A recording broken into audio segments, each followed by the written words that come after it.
What if a road could be older than any empire that used it, and could carry not only silk and gold but faith, sickness, language, and the quiet dreams of people whose names we will never know? What if the greatest highway of the ancient world was never a single road at all, but a shifting web of paths across deserts, mountains, and grasslands, stitched together by the patience of travelers who rarely live to see both ends of it? Tonight we will follow that long and dust-worn thread across the heart of Asia, from the walled cities of China to the markets of the Western world, through oasis towns that rose and vanished, past sand-buried temples and forgotten letters, into the slow and human story of the route we now call the Silk Road. This is a story of movement and distance, of merchants and monks, of camels breathing in the cold before dawn, and of cities that flickered like lamps along the edges of the desert before going dark. It is not a story of one battle or one king. It is the story of connection itself, and how fragile and how enduring it turned out to be. So let the room grow quiet around you. Let your shoulders soften, and let the day you have carried settle gently onto the floor beside you. There is nowhere you need to travel tonight except in the mind, and the journey we take will move slowly, the way a caravan moves, one calm step after another across the sand. If you find comfort in these unhurried walks through the old world, you are welcome to subscribe and return whenever the night feels long, and let another quiet chapter of history keep you company. There is no hurry here. We have the whole night, and the road is patient. To understand the Silk Road, we have to begin long before there were any merchants upon it, before silk itself was traded, before the very idea of China and the Western world, knowing one another, had ever formed in a human mind. We have to begin with the land because the land came first and shaped everything that followed. Stretch out in your imagination across the enormous middle of Asia, and you will find one of the harshest and most beautiful stretches of ground on the whole surface of the earth. In the far east lie the fertile river valleys of China, the Yellow River winding through lowest plains where farmers had grown millet and later rice for thousands of years. Move westward from there, and the green softens and then fails. The land climbs and dries. You come to the edge of the world the Chinese knew, and beyond it the corridor narrows into a long throat of desert and mountain that seems designed to keep people apart rather than bring them together. At the center of this vast dry heart lies the Taklamakan Desert, one of the most feared landscapes any traveler could face. Its name has been remembered in local tradition as a place you go in but do not come out of. And whether or not that is the true origin of the word, it captures the feeling the desert gave to those who crossed its edges. It is a sea of shifting dunes, some of them rising as high as small mountains, with almost no water in its interior and summers hot enough to kill and winters cold enough to do the same. No sensible caravan tried to march straight across the middle. Instead, the routes hugged the rim, threading from one oasis to the next along the northern and southern edges, where meltwater from the surrounding mountains sank down and gathered underground before surfacing in small green pockets of life. Those oases became the beads on the string, the resting places without which no journey was possible. And around this desert rose walls of stone and ice. To the south stood the immense ranges of the Kunlun, and further off, the roof of the world, the Himalayas and the Tibetan Plateau. To the west and north rose the Pamirs and the Tian Shan, the Celestial Mountains, their high passes choked with snow for much of the year, and open only in narrow windows of warmer weather. To cross from the eastern world to the western one, a traveler had to pass through these mountains by a handful of terrifying passes, leading animals along ledges above deep gorges, breathing the thin cold air, hoping that the weather would hold and the bandits would not come. Beyond the mountains lay the fertile valleys of Central Asia, the lands watered by the Amu Darya and the Sur Darya, the two great rivers the Greeks had once called the Oxus and the Jaxartes. There, cities could grow rich, fed by irrigation and standing at the crossroads of many directions at once. This, then, was the stage. A green and crowded east, a green and crowded west, and between them a punishing middle of sand and stone that seemed to forbid all contact. For most of human history, it did exactly that. The people of China and the people of the Mediterranean lived in near total ignorance of one another. They had heard, at best, faint rumors carried through many hands, distorted almost beyond meaning. The distances were simply too great, the barriers too cruel, and yet the land was not entirely empty in its middle. Across the grasslands to the north of the deserts and mountains ranged the nomads, the horse peoples of the steppe, who did not fear distance the way settled farmers did because distance was their home. They moved with their herds across enormous territories, and in their constant motion they carried goods, ideas, and violence from one edge of the known world toward another. Long before any organized trade route existed, small objects had already begun to drift across Asia hand to hand, carried by these mobile peoples and by the sheer slow persistence of human exchange. Archaeology gives us part of this early picture. Beads, bronze, and precious stones traveled surprising distances in the Bronze Age. Certain designs and technologies appear in places far from where they began, hinting at contacts we cannot fully trace. Horses and chariots, wheat and other crops, moved between regions over centuries in ways that reshaped whole societies. So the desert and mountains were never a perfect wall. They were more like a filter, letting through only what could survive the crossing, and only very slowly. The great change, the moment the trickle began to become a stream, came not from merchants at all, but from politics and fear, from an emperor far to the east who wanted allies against an enemy he could not defeat alone. To reach that moment, we move forward in time to the Han Dynasty of China.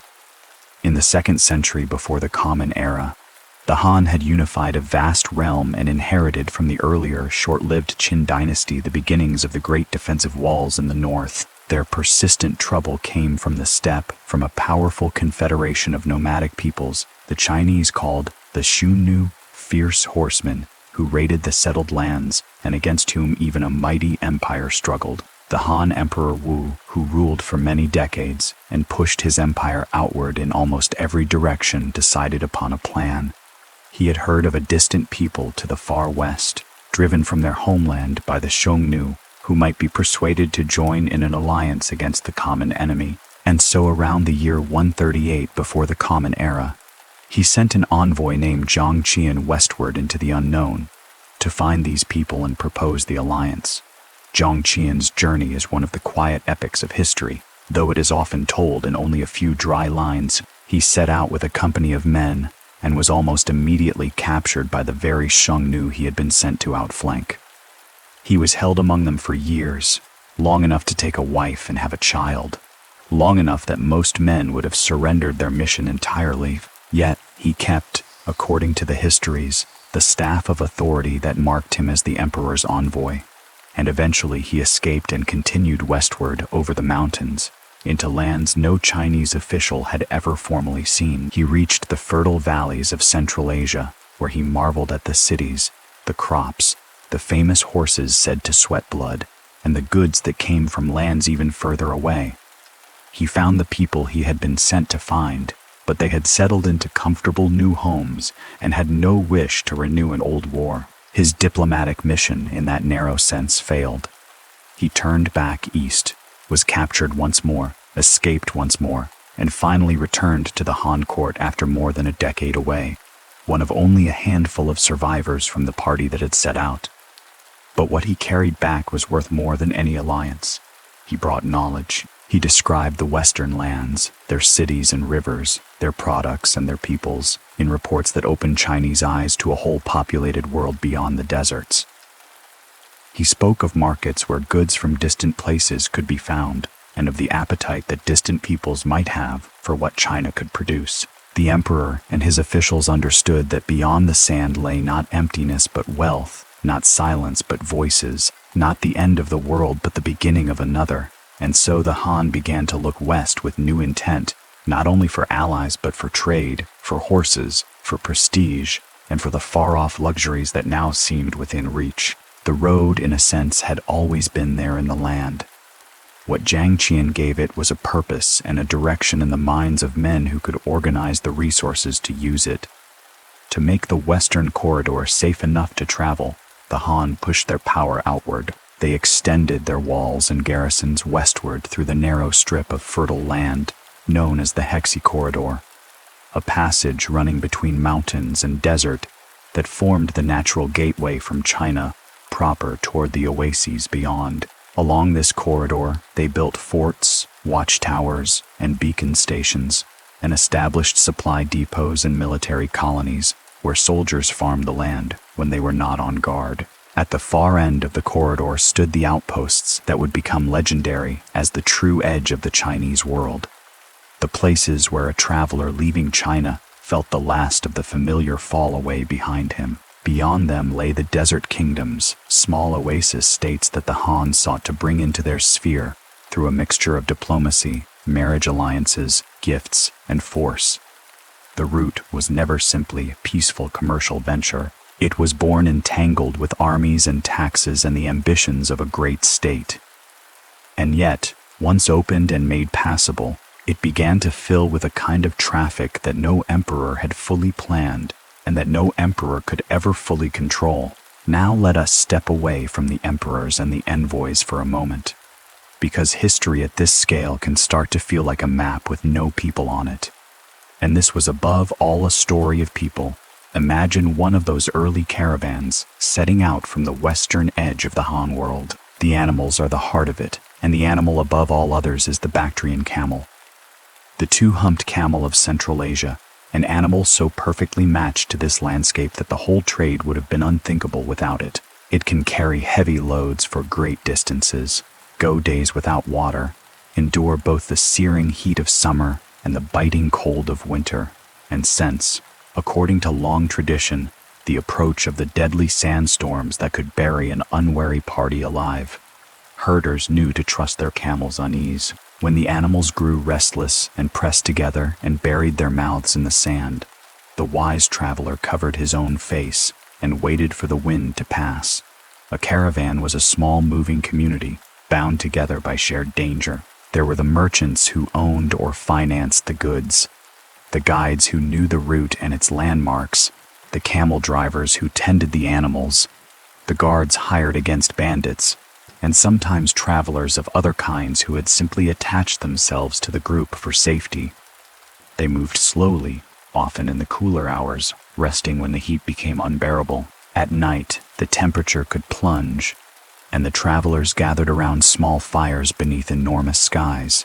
The stars scattered across the darkness, with a brightness that people in lamplit cities can scarcely imagine. Conversations drifted between languages because the road was a place where tongues met and mingled, and a practiced trader might know fragments of many. Food was simple and portable, flatbreads and dried fruit, tea and whatever could be bought or bartered at the oases. Water was everything measured and guarded, the difference between life and death. And here is one of the truths about the Silk Road that later legend often forgets. Almost no single merchant traveled the entire length of it. The idea of a trader loading silk in a Chinese city and personally carrying it all the way to the markets of the Mediterranean is largely a romantic image. The real system was a relay. Goods passed from hand to hand, from region to region, each merchant covering a familiar stretch and selling on to the next. A bolt of silk might change owners many times before it reached its distant destination, each exchange adding to its price, so that by the time it arrived in the far west, it was worth many times what it had been in the east. This is why the road connected worlds that never directly met. The people at either end knew almost nothing true about each other, yet their goods passed intimately between them through a long chain of intermediaries, each of whom knew only his own small part of the whole. In this sense, the Silk Road was less a single artery and more like a great slow bloodstream, moving its precious cargo through countless small vessels. The most famous of these cargoes gave the whole network the name we use today, though that name is quite modern, coined by a German geographer only in the 19th century. In ancient times, no one called it the Silk Road, but silk was indeed among the most prized of the goods that moved along it, and for good reason. The Chinese had mastered the art of raising silkworms and unwinding their delicate cocoons into thread thousands of years before, and for a very long time they guarded the secret of how silk was made with great care. To the peoples of the Western world, silk seemed almost miraculous, a fabric light as air yet strong, shimmering and cool against the skin, dyed in colors that held their brilliance. In the Roman world, it became a symbol of luxury, and to some stern moralists of decadence. And there were complaints that too much of the empire's wealth was flowing eastward to pay for the finery of the rich. The Romans did not know where silk truly came from. Some believed it grew on trees, combed like wool from leaves. The distance and the many hands between them and the source had turned the plain reality of the silkworm into a kind of fable.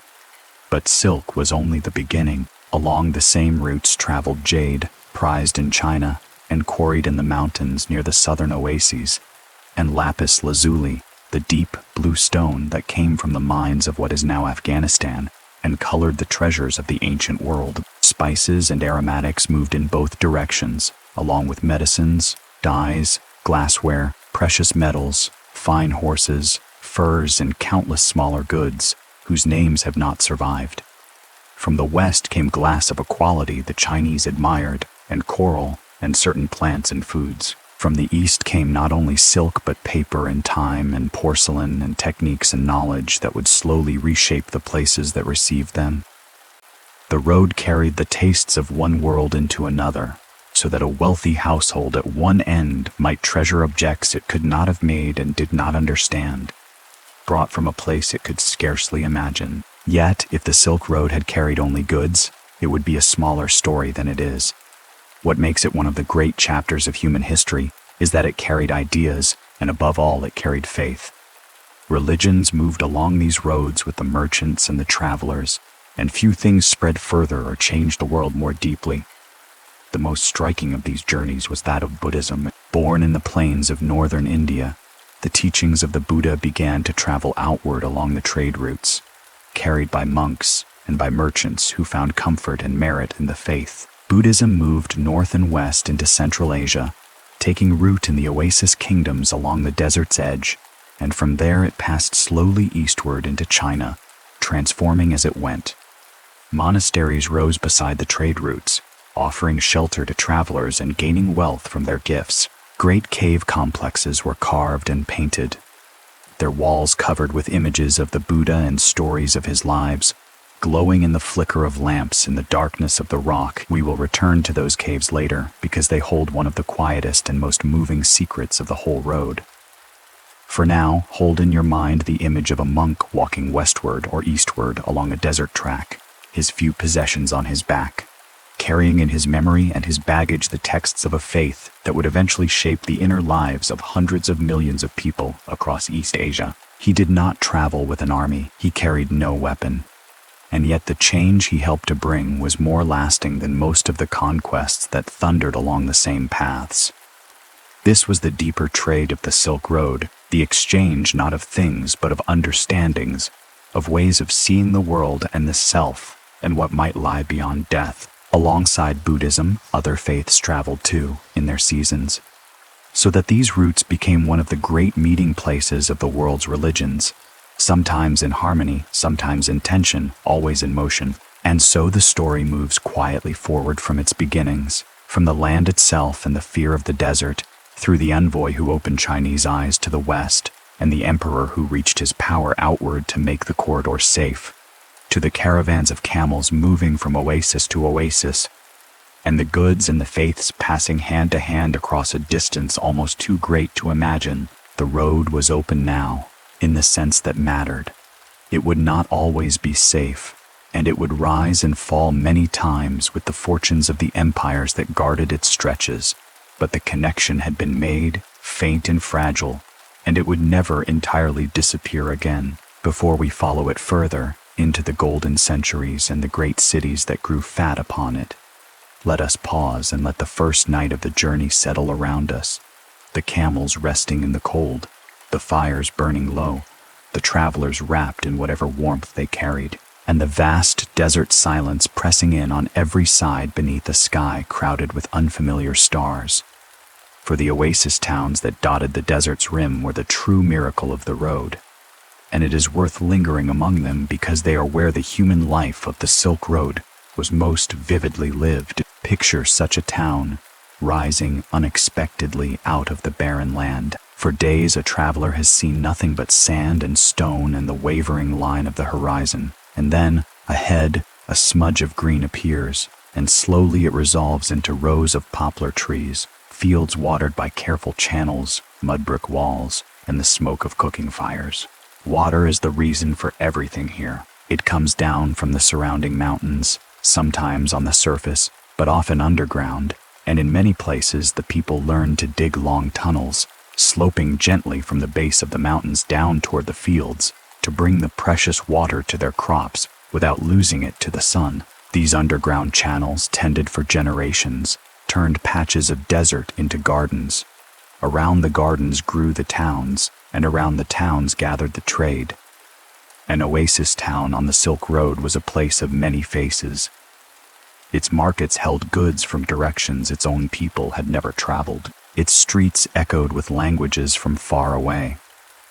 Merchants of different origins settled there, formed communities, married, raised children, and slowly became part of the fabric of the place, while never entirely losing their connection to somewhere else. Among the most important of these merchant peoples were the Sogdians, whose homeland lay in the fertile valleys of Central Asia around the great city of Samarkand. The Sogdians became the master traders of the eastern half of the road for centuries, so influential that their language became a common tongue of commerce across much of the route. Understood far from home, Sogdian traders established themselves in colonies all along the desert corridor and deep into China, running networks of family and partnership that stretched across thousands of miles. Letters have survived, buried in the sand and recovered long afterward, in which Sogdian merchants write to one another about goods and debts and the ordinary worries of business. And in one heartbreaking case, a woman writes to her absent husband of her loneliness and difficulty, her voice reaching across the centuries with a directness that no chronicle of kings can match. These little survivals are among the most precious things the road has left us, because they let us hear ordinary people speaking in their own words about their own lives.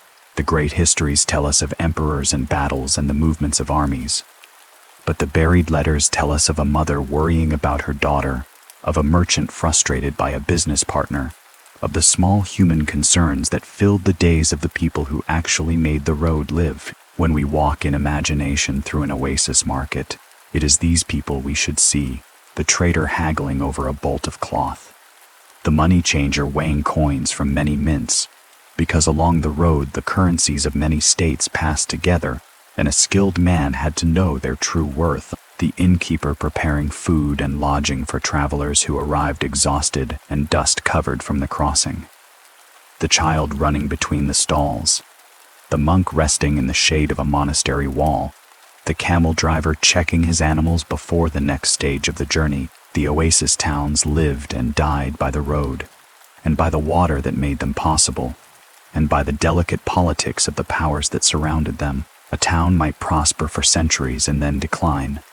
sometimes because the water failed as underground sources shifted or the climate changed, sometimes because the trade moved to another route, sometimes because war swept through and the fragile networks that sustained commerce were broken. Some of these towns were eventually swallowed entirely by the desert, their buildings buried under advancing dunes, their fields returning to sand, their names forgotten by the living. For long ages they lay hidden until the dry air and the sand that had buried them turned out to have preserved them with astonishing care. And much later explorers and archaeologists would uncover wooden documents, painted walls, textiles, and even the bodies of the dead, kept from decay by the very dryness that had killed the towns. But that is a later part of the story, a reckoning with memory that we will come to in time. For now the towns are alive, their lamps lit, their markets busy, their gardens green against the endless brown of the desert, small islands of human warmth in a landscape that never stopped trying to reclaim them. While the merchants traded, and the monks walked, and the oasis gardeners tended their channels, the larger world of empires shifted around the road, and the fortunes of the route rose and fell with them. In the far west, the Roman world, and then its eastern continuation, formed one great market for eastern goods. In Persia, a succession of powerful empires sat astride the middle of the route, controlling the flow of trade between East and West and growing wealthy from it, and often standing as rivals to whatever power lay beyond them on either side. In the East, the fortunes of China rose and fell through dynasty after dynasty, and when China was strong and unified and reaching westward, the road flourished, and when China turned inward or fell into division, the eastern end of the road could wither. The story of the Silk Road is in this sense the story of the whole of Eurasia, because it depended on the health of many powers at once, and a disturbance in one region could send tremors along the entire length of it. And so, as the first great age of the road unfolded, and then faded with the troubles of the empires at either end, the route entered a long rhythm of flourishing and quiet, of opening and closing, that would define its whole history. There were centuries when the caravans moved freely and the oasis towns grew rich, and centuries when the paths were dangerous and the trade thin to a trickle. Through it all, the deeper current continued, the movement of faith and knowledge and small precious objects, never entirely stopping even when the great trade slowed. The desert kept its silence, the mountains kept their snow, the camels kept their patient pace, and the road remained, faint but unbroken, waiting for the next age of strength to fill it again with life. That next great age, when the road reached its widest and most brilliant flourishing, was still to come, and it would center on cities of a splendor that travelers would remember for the rest of their lives. But before we walk into their moonlit streets, let the caravan rest once more, and let the quiet of the desert night hold the story gently until we take it up again. Let us return now to the road in the hour before dawn, when the desert holds its breath and the sky at the eastern edge begins almost imperceptibly to pale. The camels stir. The travelers wake stiff from the cold ground, shaking the frost from their blankets, coaxing the small fires back to life for a last warmth before the march. And as they load the animals in the gray half-light, we can widen our view and look across the centuries to the age when the road they followed reached its fullest and most brilliant life. The great flowering that came several hundred years after the first envoys and caravans, when two enormous and confident powers held the two ends of the route in strong hands, and the paths between them ran busier and richer than they ever had before. In the East, this was the age of the Tang dynasty of China, which rose in the early 7th century and ruled for nearly 300 years, and which is remembered by many as one of the most cosmopolitan and dazzling periods in all of Chinese history. The Tang capital, Chang'an, was for a time perhaps the largest and most magnificent city on the earth, a vast planned metropolis laid out in a great grid of walled wards, with broad avenues, imperial palaces, thronging markets, and a population drawn from across the known world. It sat at the eastern end of the Silk Road like a great heart, drawing in the traffic of the routes and sending its own goods and culture flowing outward. To walk through Chang'an in its height, in imagination, is to walk through one of the most remarkable meeting places humanity has ever made. In its markets you might find merchants from Central Asia, from Persia, from India, from the steppe, from the distant reaches of the maritime world, each bringing goods and customs and beliefs from their own corners of the earth. The Tang capital welcomed foreigners to a degree that startles those who imagine ancient China as closed and inward-looking. Communities of foreign traders lived and worshipped in the city. Music and dance from Central Asia became fashionable among the Chinese elite, so that the melodies and instruments of far-off places filled the courtyards of the wealthy. Fashions in clothing and hairstyle borrowed from Western neighbors. Exotic goods and animals arrived as tribute and as trade, and the appetite of the court and the wealthy for the rare and the far away seemed almost inexhaustible. There were camels made of glazed pottery placed in tombs. Their riders shone with the deep-set eyes and prominent noses that Chinese artists used to depict Westerners, their faces caught forever in the act of singing or playing. There were dancers and grooms and merchants of many origins rendered in clay, buried with the dead to serve them in the next world, and preserved so well that we can still look into those ceramic faces today and glimpsed the astonishing variety of people who filled the streets of the Tang capital. At the other end of the road, in the same broad centuries, another great power came to hold the western and central stretches of the route. The rise of Islam in the 7th century transformed the whole world between the Mediterranean and the frontiers of India and China, uniting under a single faith, and for a time, a single vast state. An enormous territory that stretched from the edge of the Atlantic across North Africa and the Near East and deep into Central Asia. This new world was from very early deeply engaged in trade, and the routes of the Silk Road ran through its heart. The great cities of this world became centers of commerce and learning on a scale that would shape the whole later history of the human mind. Merchants moved freely across enormous distances under a shared law and a shared language of faith and business. The road now connected two confident civilizations, the Chinese in the east and the Islamic world in the center and west, and between them and around them lay the older lands of Persia and India and the steppe, all woven into the same great fabric of exchange. For a traveler in this golden age, the road offered a passage between worlds of extraordinary richness.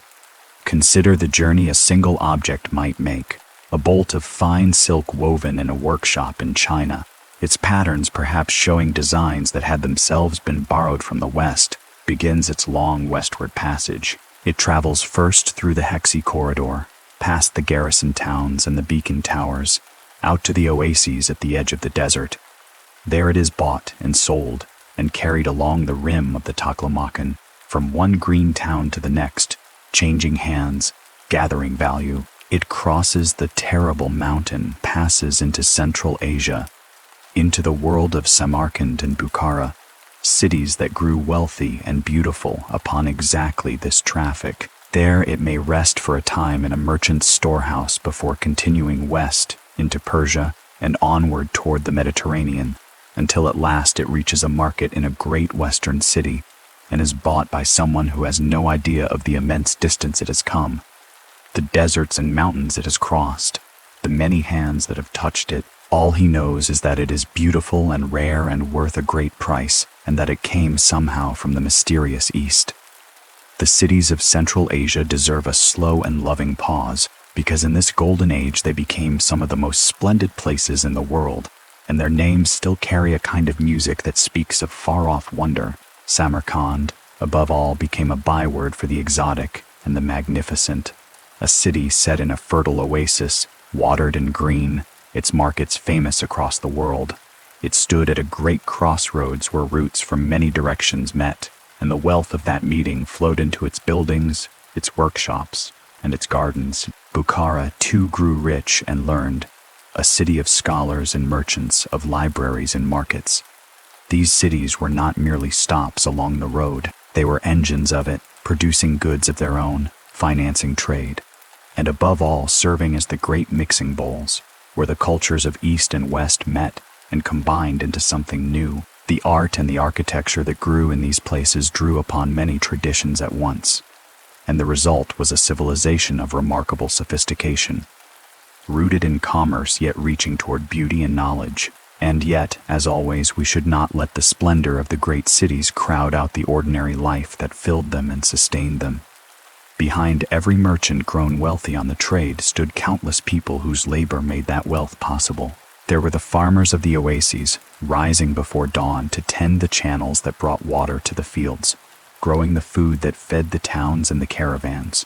There were the craftsmen in their workshops, the weavers and dyers and metalworkers and potters, whose skilled hands turned raw materials into the goods that traveled the road. There were the laborers who loaded and unloaded the caravans, the servants in the great houses, the keepers of the inns and the caravanserais. The caravanserai itself was one of the road's great institutions, a fortified stopping place built at intervals along the routes, where travelers and their animals could find shelter, water, food, and safety for the night.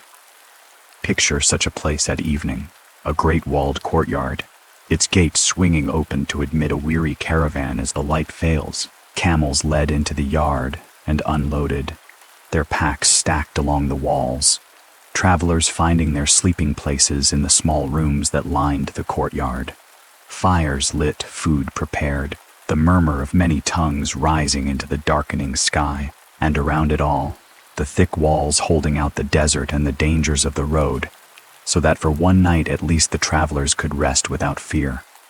The caravanserais formed a chain of safety across the immense distances, spaced roughly a day's journey apart, so that a traveler could always hope to reach shelter before dark. They were built and maintained by rulers and wealthy patrons, sometimes as acts of piety, sometimes as investments, sometimes as instruments of state policy.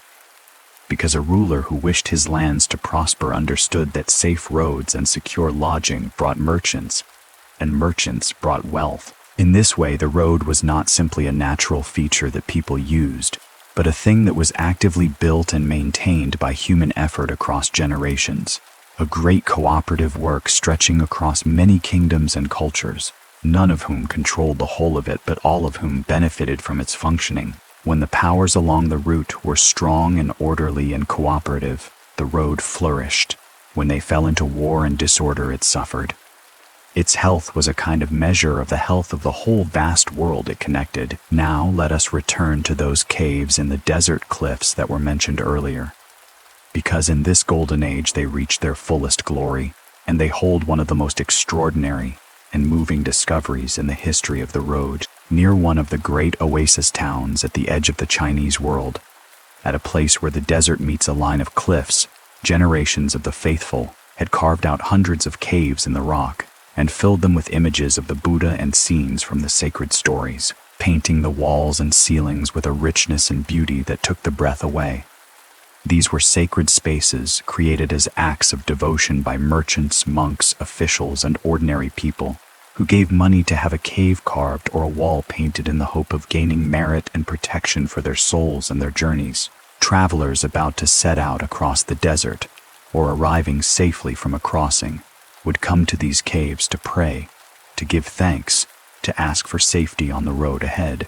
Over many centuries, the caves multiplied and their paintings accumulated, layer upon layer of human hope and faith and artistry, until they held one of the greatest collections of religious art anywhere in the world.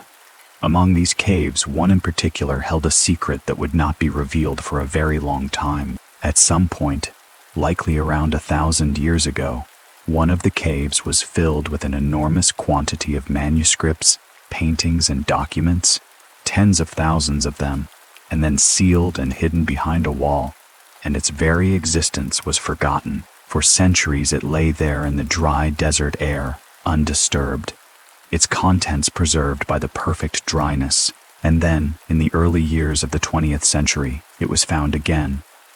Its sealed doorway opened, and out of it came a flood of writings in many languages, sacred texts and business documents and letters and drawings, a library of the medieval world of the road, sleeping in the dark. Among the treasures was a printed scroll that is often described as one of the oldest surviving dated printed books in the world, a Buddhist text produced by woodblock printing, long before printing came to the Western world.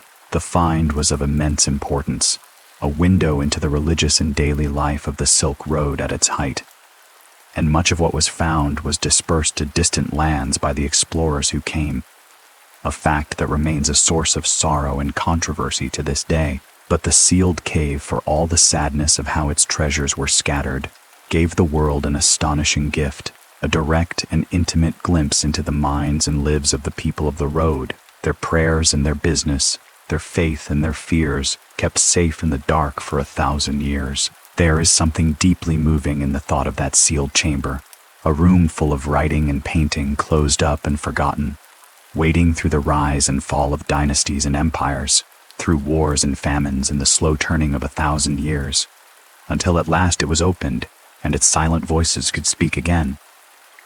It is a small image of the whole road, in a way. So much of what happened along it was lost, buried, forgotten, swallowed by the sand and the centuries, and yet enough survived, preserved by the very dryness that made the land so cruel, that we can still reach back and touch it, still hear the voices of the people who lived and traded and prayed and traveled along these ancient paths. The desert that killed so many also kept so much. It is one of the quiet ironies of the story that the same harshness that made the road so deadly also made it In the end, one of the best preserved records of the ancient world. Beyond the caves and the trade, the golden age of the road saw the movement of knowledge on a scale that would shape the whole later history of humanity, and this deserves its own slow consideration, because it may be the road's most lasting gift. We have spoken of faith traveling the routes, and above all of Buddhism moving eastward into China. But in this age, and especially in the centuries when the Islamic world held the center of the route, the road became a great conduit for the movement of learning, of science, of technology, of the accumulated knowledge of many civilizations, gathered and combined and passed onward. The scholars of the great cities of the Islamic world drew upon the learning of the Greeks, the Persians, the Indians, and others, translating and studying and building upon it, advancing mathematics, astronomy, medicine, and many other fields, and along the roads that knowledge continued to move, eastward and westward, seeding the minds of distant places. One of the most important journeys of knowledge along the road was that of paper making.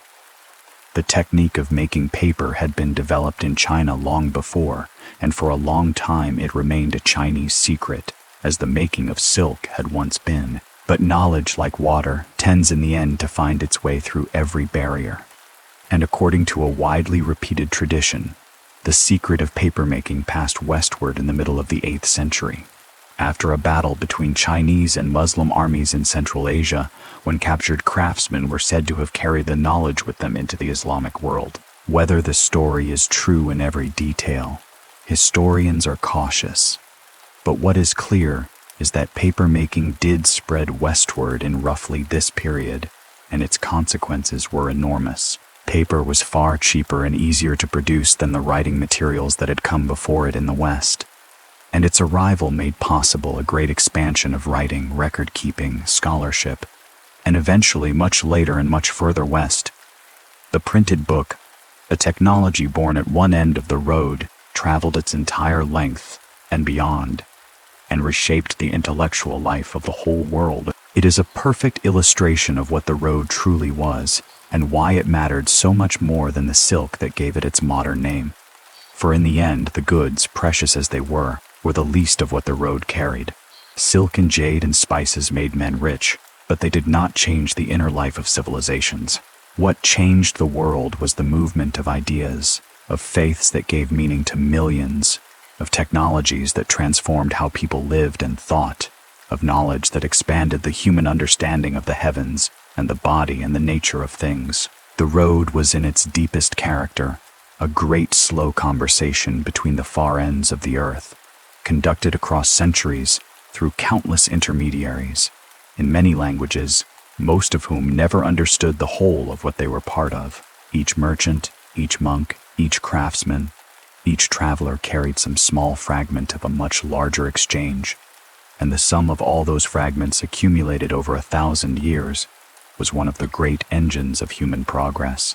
When we look at the world that emerged from these long centuries of connection, we see the fingerprints of the road everywhere, in the faiths people held, the foods they ate, the tools they used, the knowledge they possessed, the very way they understood the world. And yet, for all its grandeur, we must not imagine the Golden Age as a time of unbroken peace and prosperity. The road was always dangerous, always fragile, always subject to the shifting fortunes of the powers along it. Bandits haunted the lonely stretches, and travelers went in numbers precisely because a lone man or a small party was easy prey. The desert and the mountains killed the unlucky and the unprepared without mercy, burying them in sand or freezing them on the passes. Disease traveled the road along with everything else, and the same connections that carried faith and knowledge also carried sickness from one end of the world to the other, a shadow side of connection that would, in a later age, bring catastrophe. Wars between the great powers could close whole sections of the route for years at a time, and the delicate networks of trust and partnership that made trade possible could be shattered by disorder and rebuilt only slowly. The wealth of the road was real, but it was always a wealth wrested from a hard and dangerous world, and the people who pursued it did so knowing that the desert might take them, that the mountains might take them, that the bandits or the sickness or the sheer distance might take them, and that they might never see their homes again. There is a particular poignancy in this, when we think of the people who spent their lives on the road. A young man setting out from his hometown with a caravan, hoping to make his fortune, might be gone for years, might travel to places whose names his family had never heard, might see wonders and endure hardships they could never imagine. Some grew rich and returned home in triumph. Some settled in distant cities and never came back, building new lives among strangers, their children growing up speaking languages their grandparents had never known. And some simply vanished, swallowed by the road, their fates never learned, their families waiting for news that never came, until hope faded into grief and grief faded into the long forgetting that eventually covers everything. The buried letters of the Sogdian merchants, with their worries and their longings, remind us that behind the grand story of trade and empire lay countless smaller stories of separation and hope and loss. The ordinary human cost of a world connected across such enormous distances. Let us dwell for a while on the texture of an ordinary day along the road at its height, because it is in these small details that the past comes most alive, and because there is a great peace in imagining the slow rhythms of a world so different from our own.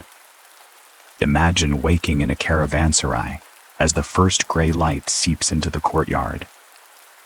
The air is cold and still. Somewhere a camel groans and shifts.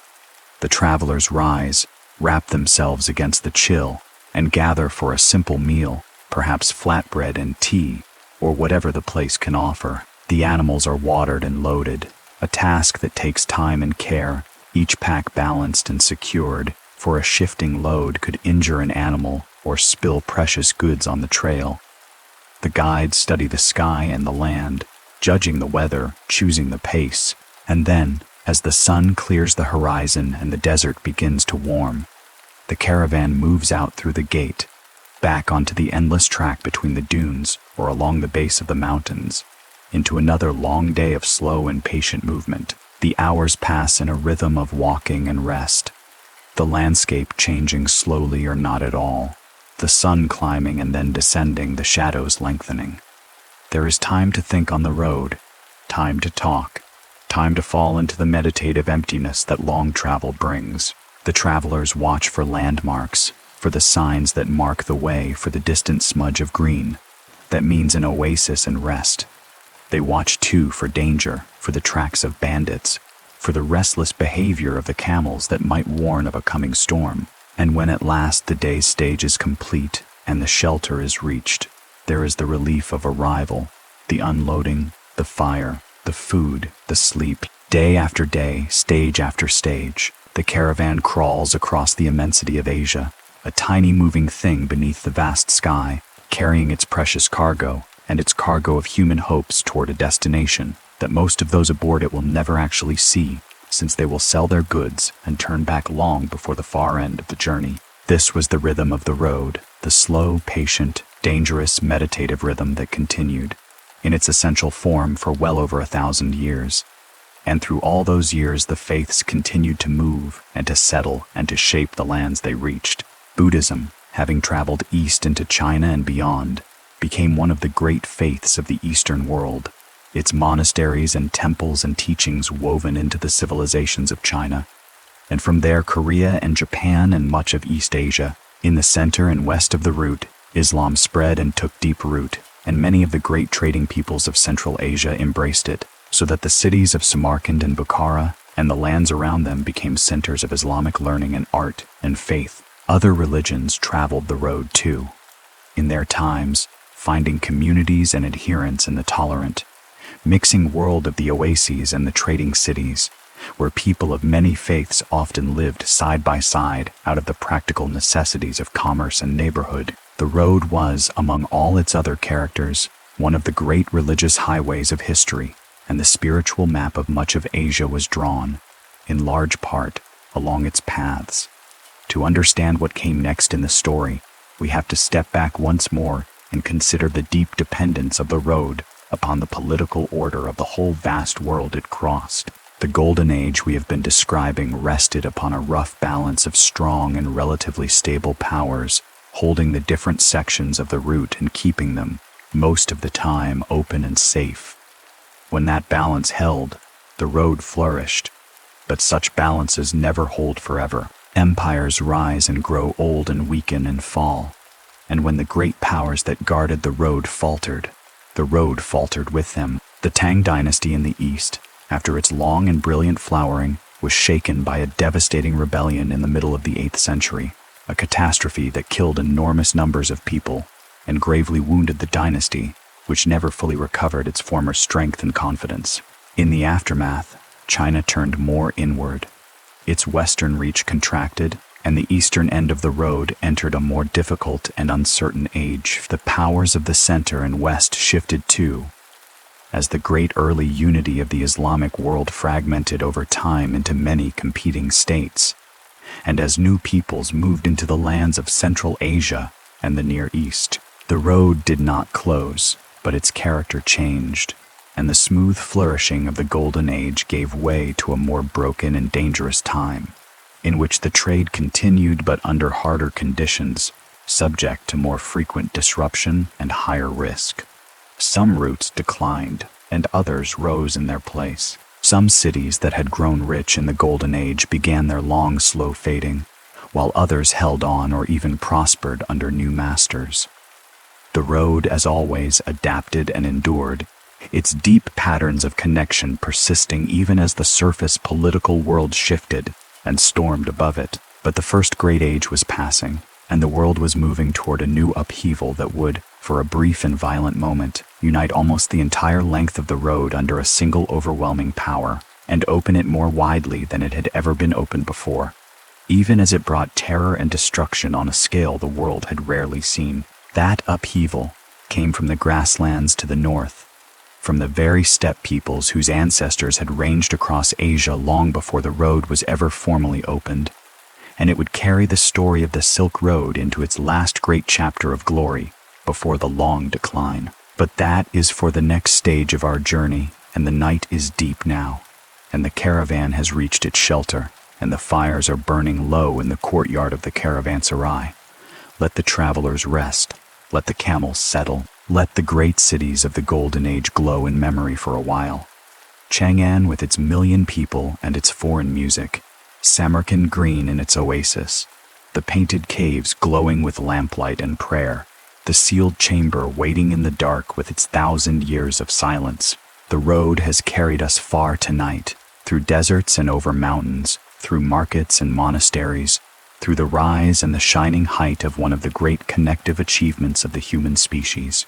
Rest here a while, in the warm dark of the caravanserai, and let the quiet of the desert hold the story gently until we take it up again. The wind that came down off the northern grasslands had always carried the smell of the steppe into the settled lands, and for as long as there had been cities along the road, the people of those cities had lived with one eye turned toward the horizon, where the horsemen lived. The steppe was a world unto itself, an ocean of grass stretching across the top of Asia, and the peoples who lived upon it moved with their herds through the seasons, mounted almost from childhood, bound to their horses in a way that settled farmers could scarcely comprehend. For the nomads, distance was not an enemy but a home, and the very immensity that terrified the caravan travelers was to them familiar ground. From this world had come, again and again across the centuries, waves of mounted peoples who swept down upon the settled lands, sometimes to raid,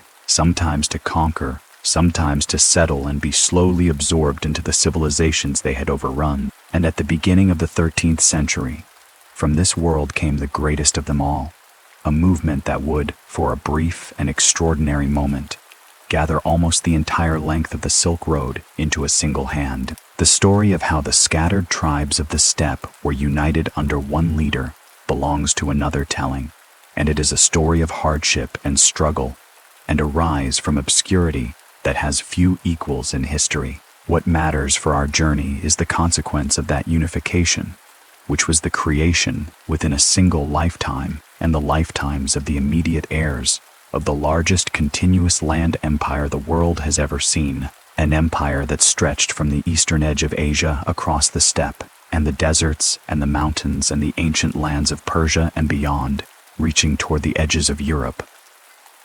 The conquest was swift and in many places terrible. Cities that resisted were dealt with harshly, and the memory of that harshness echoed through the chronicles of the peoples who endured it. Some of the great cities of the road suffered grievously in these years, their populations scattered or destroyed, their walls thrown down, their long accumulated wealth and beauty ruined. We must not soften this, for it was real, and the people who lived through it experienced a catastrophe that shaped the memory of whole civilizations. Yet we can tell it with restraint, holding the human cost in mind without dwelling upon the horror, because horror was not the whole of what this age brought, and the fuller truth is more complicated, and in its way more interesting. For once the conquest was complete, and the great empire settled into the work of ruling rather than conquering, something remarkable happened along the road.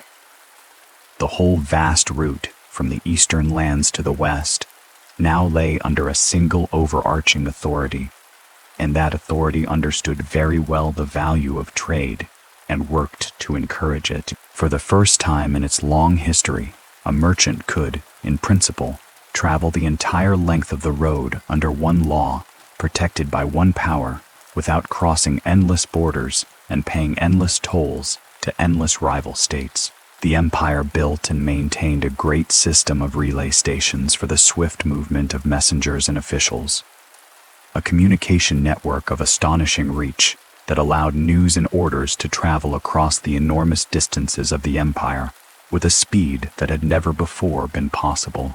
It offered protection to merchants and travelers, and it drew together, under its rule, peoples and cultures from across the whole breadth of Asia.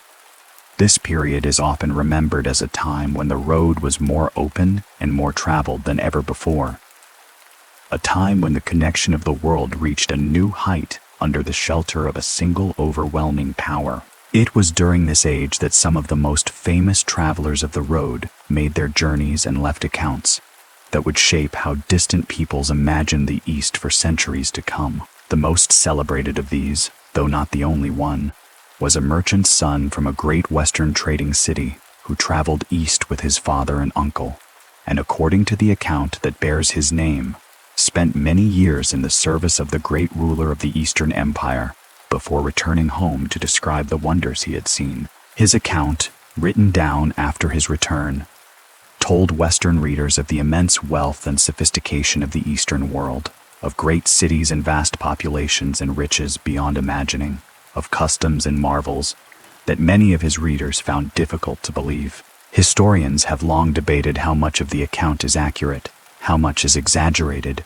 how much may have been gathered from other travelers rather than seen directly, and even whether the traveler reached all the places he described.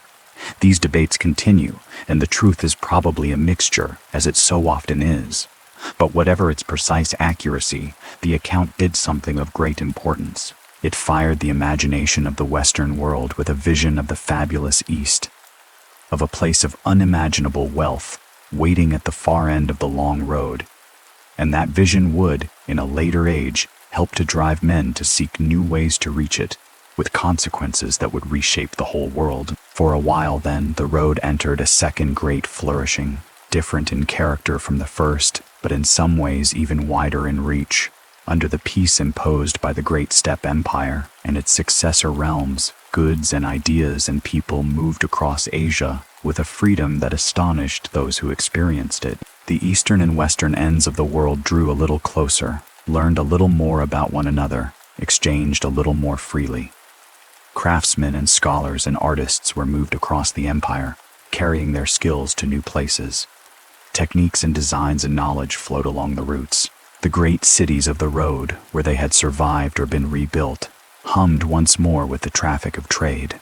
It was a strange and paradoxical age in which a conquest of terrible violence had, once settled, produced a peace that allowed connection and exchange to flourish as never before. This is one of the deep and uncomfortable truths of the road, that connection and violence were so often bound together, that the same forces which united the world and opened its paths also brought destruction and suffering in their wake. The road carried the best and the worst of what humans do to one another, sometimes in the very same movement, and it was in this age of unprecedented connection that the road carried one of its most terrible cargoes, a cargo that would darken the whole of the connected world and mark a turning point in its history. For the very connections that carried silk and knowledge and faith also carried disease, and in the 14th century, a catastrophe of sickness moved along the routes of trade, a pestilence that historians have long associated with the Great Plague that swept across Asia, the Near East, and Europe in those years, killing a huge portion of the population wherever it struck. The precise origins and paths of this catastrophe remain debated among scholars, and the sources are not always clear, but it seems that the dense network of trade and communication that connected the world in this age helped the sickness to travel, moving along the same roads and sea routes that carried goods and people. The connection that had brought so much wealth and knowledge now brought death on an enormous scale, and the shock of it was felt across the whole of the connected world. Populations collapsed, cities emptied, whole ways of life were shaken to their foundations. It was, in a sense, the shadow side of the road made manifest, the terrible price of a connected world revealed in a single overwhelming catastrophe. In the aftermath of the Great Pestilence, and amid the fragmentation and decline of the Great Steppe Empire into rival successor realms that warred among themselves, the road entered a long and gradual decline that would, over the following centuries, see it slowly give way to other paths and other ways of connecting the world. The single overarching authority that had made the road so open broke apart into competing powers, and the borders and tolls and dangers that had been swept away for a brief time returned. The trade did not stop, but it became harder and more fragmented once more, subject again to the shifting fortunes of many rival states. And meanwhile, in the world beyond the road, changes were beginning that would in time make the ancient overland routes far less important than they had been for over 1,000 years.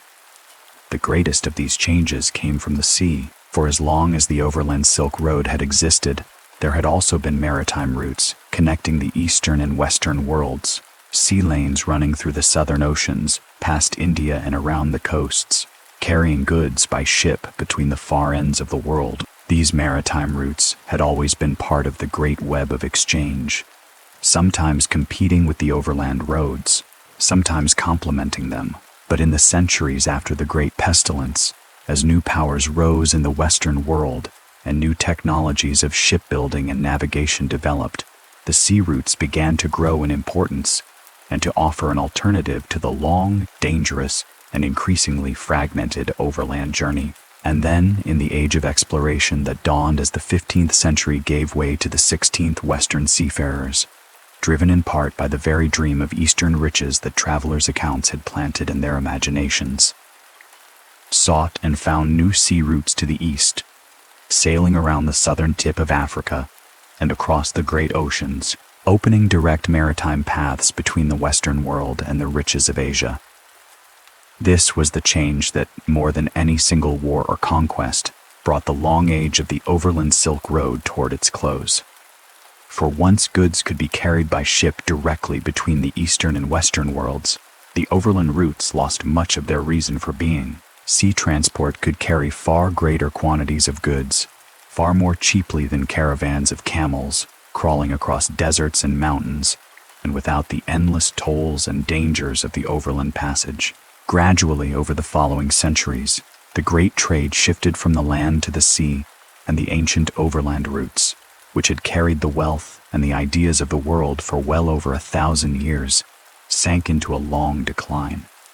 The caravans grew fewer. The great trading cities of the interior, cut off from the flow of wealth that had sustained them, began their long fading.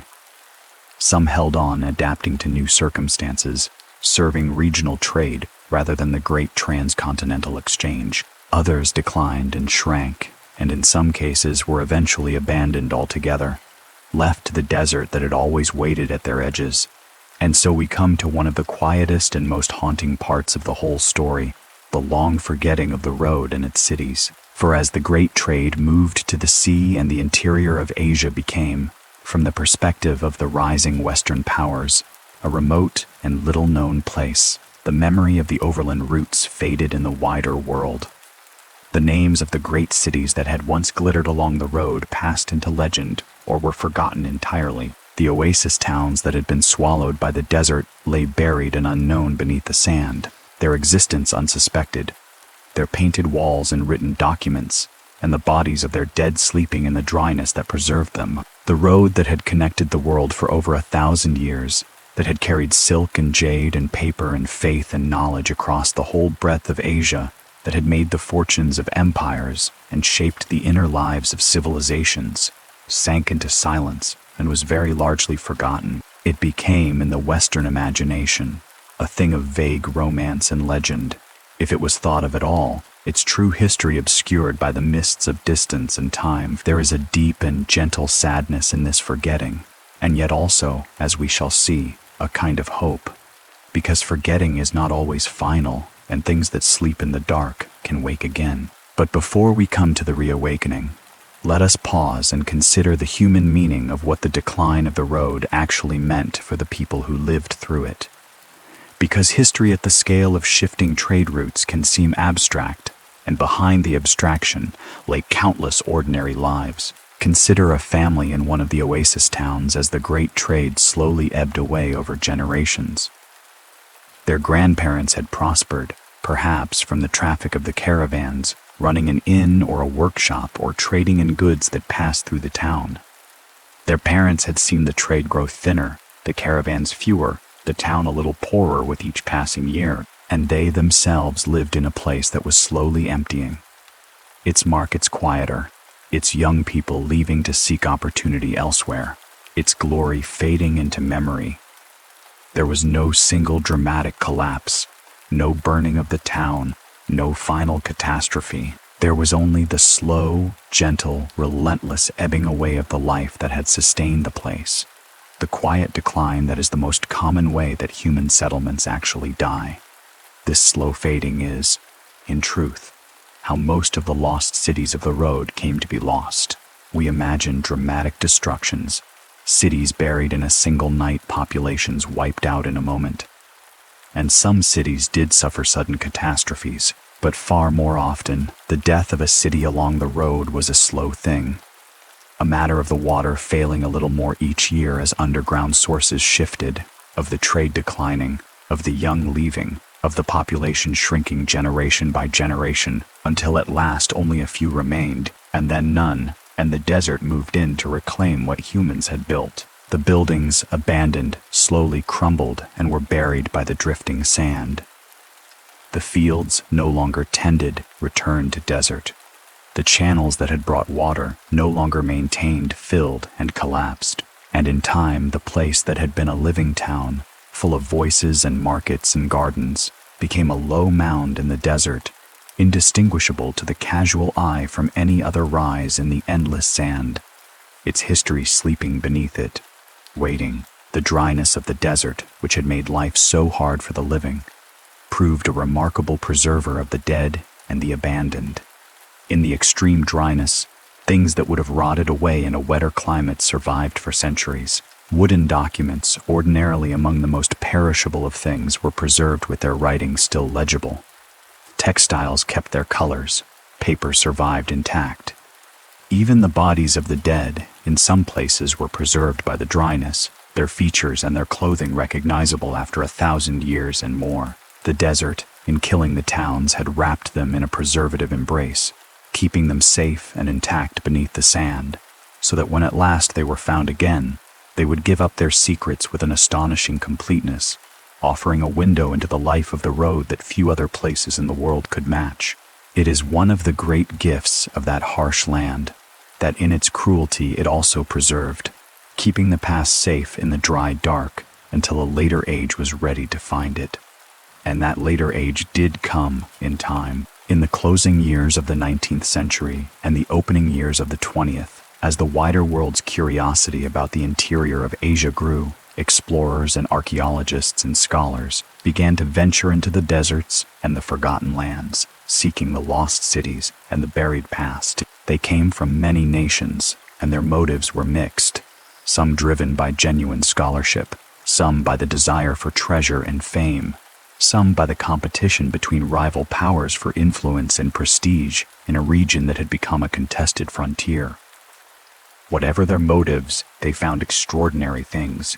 They uncovered the buried oasis towns, dug out their houses and their temples and their documents, and revealed to the world the astonishing richness of the civilization that had flourished along the road and then been forgotten. It was in this age that the sealed cave with its 1,000 years of manuscripts was opened, and its treasures, as we have said, were largely dispersed to distant lands, a loss that the peoples of the region and many scholars mourn to this day. This is one of the sorrowful and controversial chapters of the reawakening, that so much of what was found was taken away, carried off to distant museums and libraries, removed from the land that had made and kept it. The rediscovery of the road was also in part a second scattering of its treasures, and the ethics of it remain debated and disputed. Yet, for all the sorrow and controversy of how the rediscovery was carried out, the rediscovery itself gave back to the world something precious that had been lost. It restored the memory of the road, brought its history out of legend and into knowledge, and revealed the true scale and richness and importance of the great connective achievement that the overland routes had represented. Scholars pieced together from the buried documents and the excavated cities and the surviving accounts the long story of the road, the movement of goods and faiths and knowledge, the rise and fall of cities and empires, the lives of the ordinary people who had made it live. The very name Silk Road, which no ancient traveler had ever used, was coined in this age of rediscovery, a modern name for an ancient thing, capturing in 2 words the romance and the wonder that the rediscovered routes evoked. And through the work of many scholars over many decades, continuing to this day, the road has been given back its history,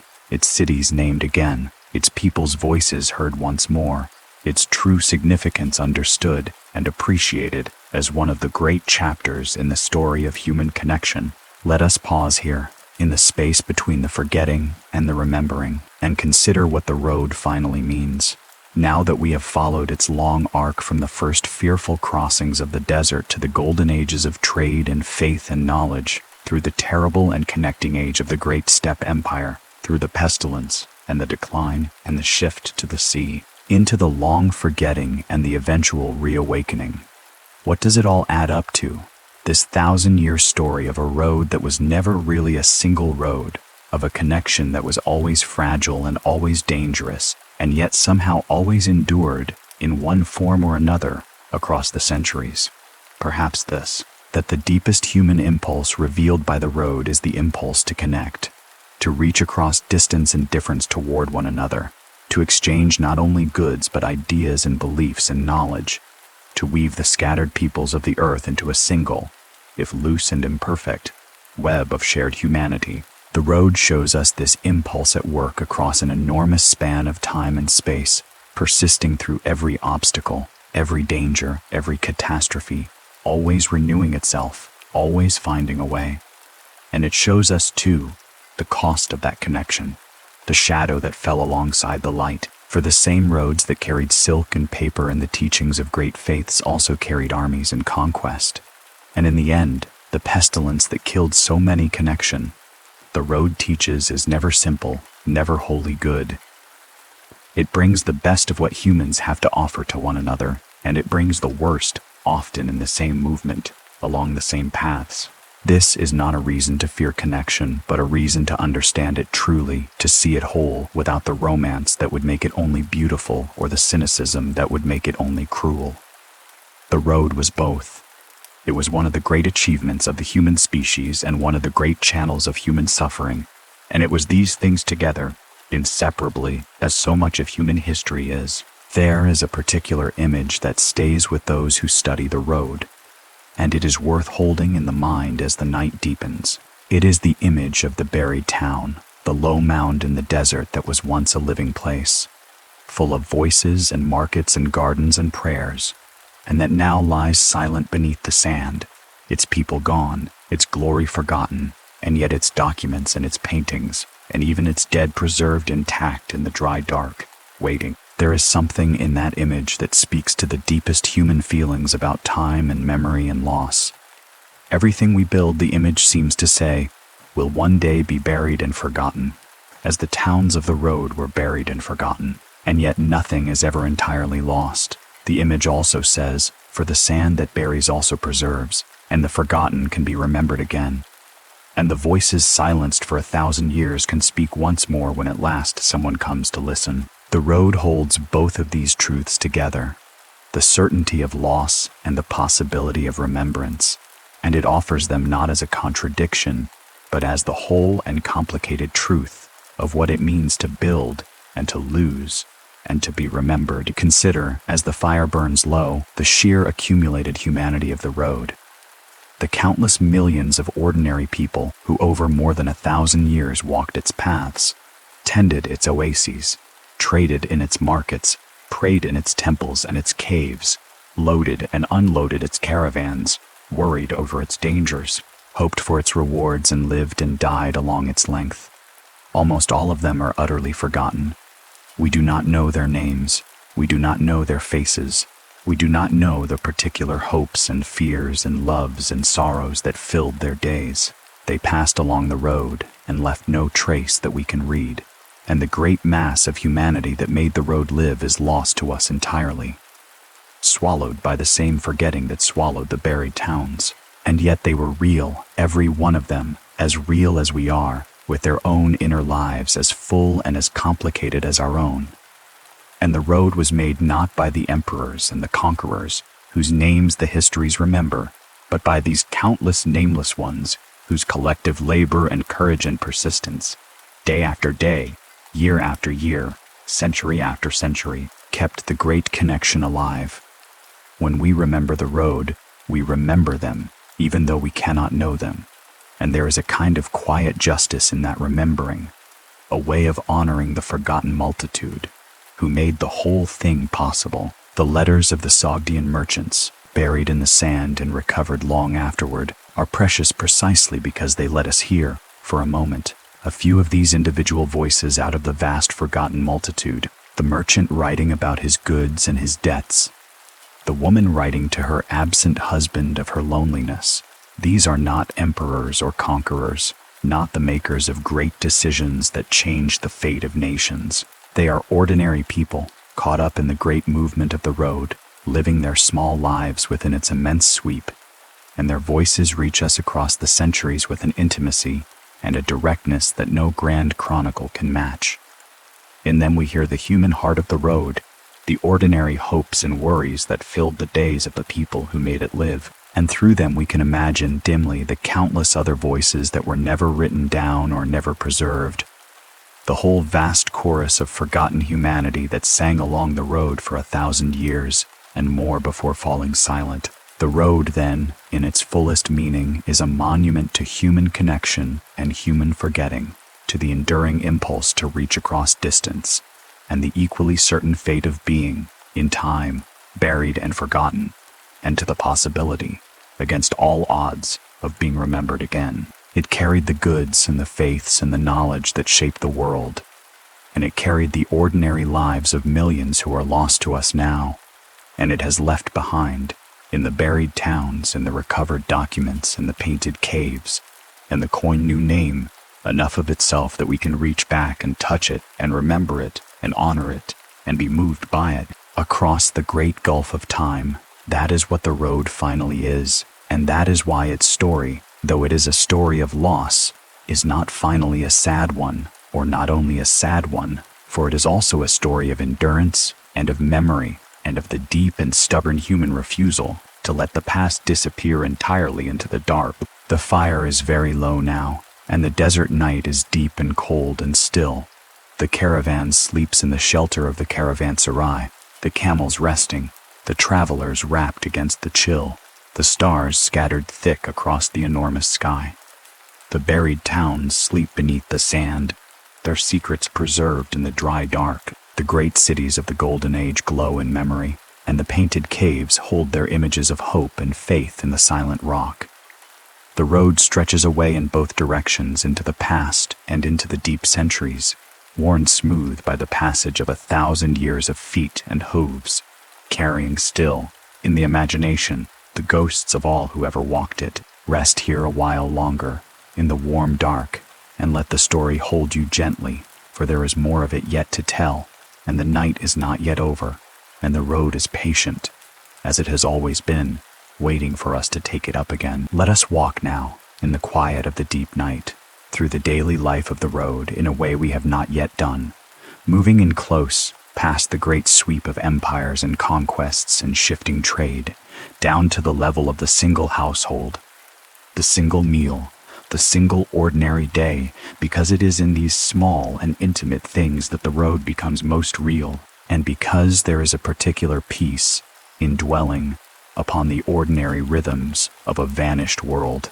Imagine, then, a house in one of the oasis towns at the height of the road, a modest house of sun-dried mud brick, its walls thick against the heat of the day and the cold of the night, its rooms opening onto a small courtyard where a family lives out its days.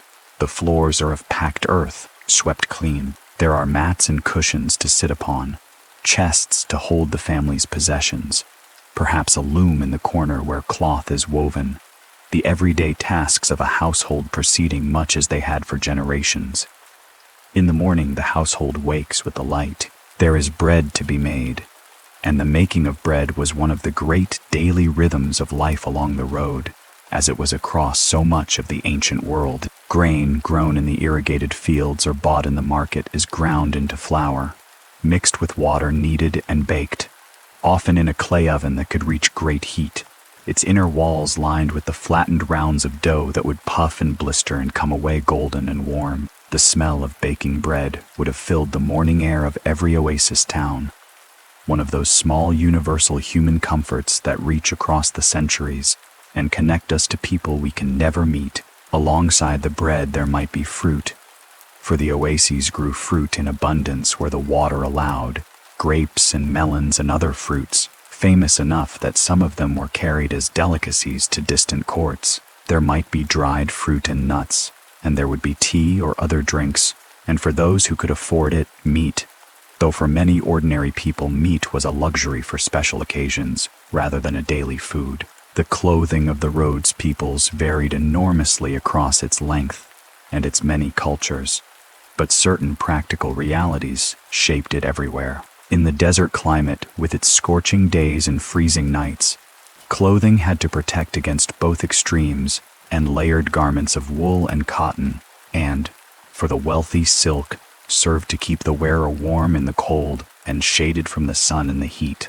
Head coverings protected against the sun and the blowing sand. The wealthy dressed in fine fabrics and bright colors, in silks and embroidered cloth, in garments that displayed their status and their wealth, while the poor wore simpler, coarser, more practical clothes, mended and remended, passed down and made to last. And along the road, as fashions and fabrics traveled with the trade, the clothing of one region influenced another, so that styles and materials and designs mingled and combined, as everything did along the road, into new forms that belonged fully to no single place, but to the shared world of the roots. The work of the oasis town went on through the day in its many forms. In the fields beyond the walls, the farmers labored at the endless tasks of irrigated agriculture, maintaining the precious channels that brought water to the crops. For a single season's neglect could see a field return to desert. The maintenance of the water systems was a communal responsibility, requiring cooperation and shared labor, for the water that gave the town life had to be managed carefully and fairly, divided among the fields according to long custom and careful rule. This shared dependence on water bound the people of the oasis together in a web of mutual obligation, for they lived or died together by the water, and a town that could not cooperate to maintain its channels was a town that would not survive. In this we see one of the deep truths of oasis life, that survival in such a marginal environment depended not on individual strength, but on cooperation, on the patient shared work of maintaining the fragile systems that made life possible in a land that did not want to sustain it. In the workshops of the town, the craftsmen plied their trades, and the crafts of the road were many and skilled. There were the weavers and the dyers, turning raw fiber into cloth, and cloth into color. For the making of textiles was one of the great industries of the road, and not only silk but wool and cotton and other fibers were woven into fabrics both plain and fine. There were the metal workers, shaping bronze and iron and precious metals into tools and ornaments and vessels. There were the potters, turning clay into the vessels of everyday life, and for the tombs of the wealthy, into the figures that would accompany the dead into the next world. There were the leatherworkers and the woodworkers and the makers of all the countless small things that a settled life requires. And the products of these workshops entered the stream of trade.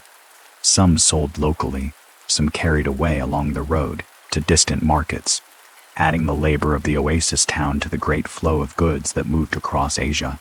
In the market at the heart of the town, the commerce that was the town's reason for being went on from morning until evening.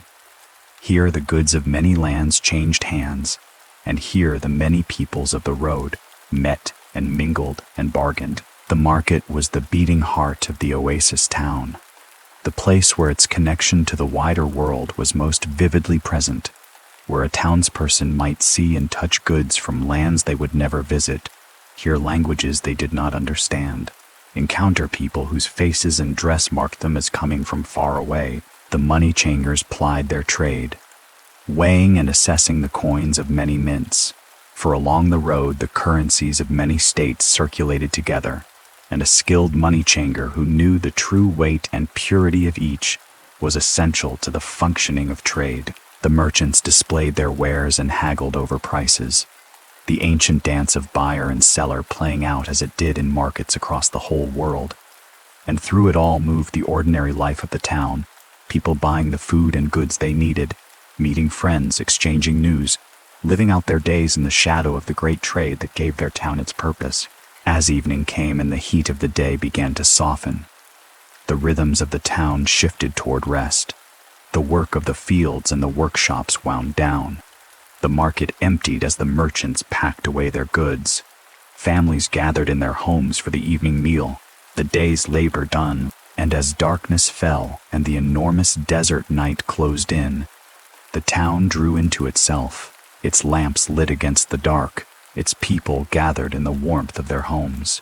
The lamps of the oasis town were small things, clay or metal vessels burning oil, casting a soft and flickering light that pushed back the darkness only a little way, so that the nights were far darker than any night in our own illuminated age. Beyond the lamplight lay the deep dark of the desert night, and above it the stars in their countless thousands, blazing across the sky with a brilliance that the people of the oases knew intimately, and that we, in our lit-up world, can scarcely imagine. The people of the road lived far closer to the dark and the stars than we do, and the night was a larger presence in their lives, a time of rest and of stories and of the deep quiet that comes when the day's work is done and the darkness holds the world. And in that quiet, the people of the road turned, as people everywhere and always have, to the questions that lie beyond the daily round, to the questions of meaning and death and what might lie beyond. This is where faith entered the intimate life of the road most deeply. For the great religions that traveled the routes were not merely abstract systems of belief, but lived realities that shaped how ordinary people understood their lives and faced their deaths. In the towns where Buddhism had taken root, the monasteries were centers not only of religion but of community life, places of learning and charity and refuge, and the images of the Buddha in the temples and the painted caves offered comfort and hope to people facing the hardships and dangers of life along the road. The traveler about to set out across the desert, facing real risk of death, might come to pray for safety and to make an offering, seeking the protection of the divine against the dangers of the crossing. The family that had lost a loved one might turn to the teachings of the faith for comfort in their grief and hope for the fate of the departed. Faith was woven into the fabric of daily life, present in the ordinary moments as well as the great ones, a constant companion to people whose lives were lived close to danger and uncertainty. The painted caves that we have spoken of, glowing with their images in the flickering light of lamps, were among the most powerful expressions of this lived faith, and it is worth returning to them once more to imagine what they meant to the people who made and used them.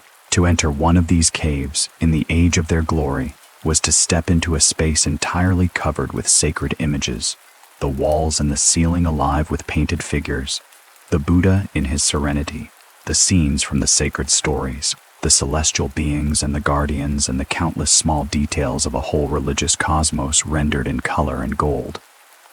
In the flickering lamplight, the images would have seemed to move and breathe, the painted figures emerging from the dark and receding into it as the light shifted.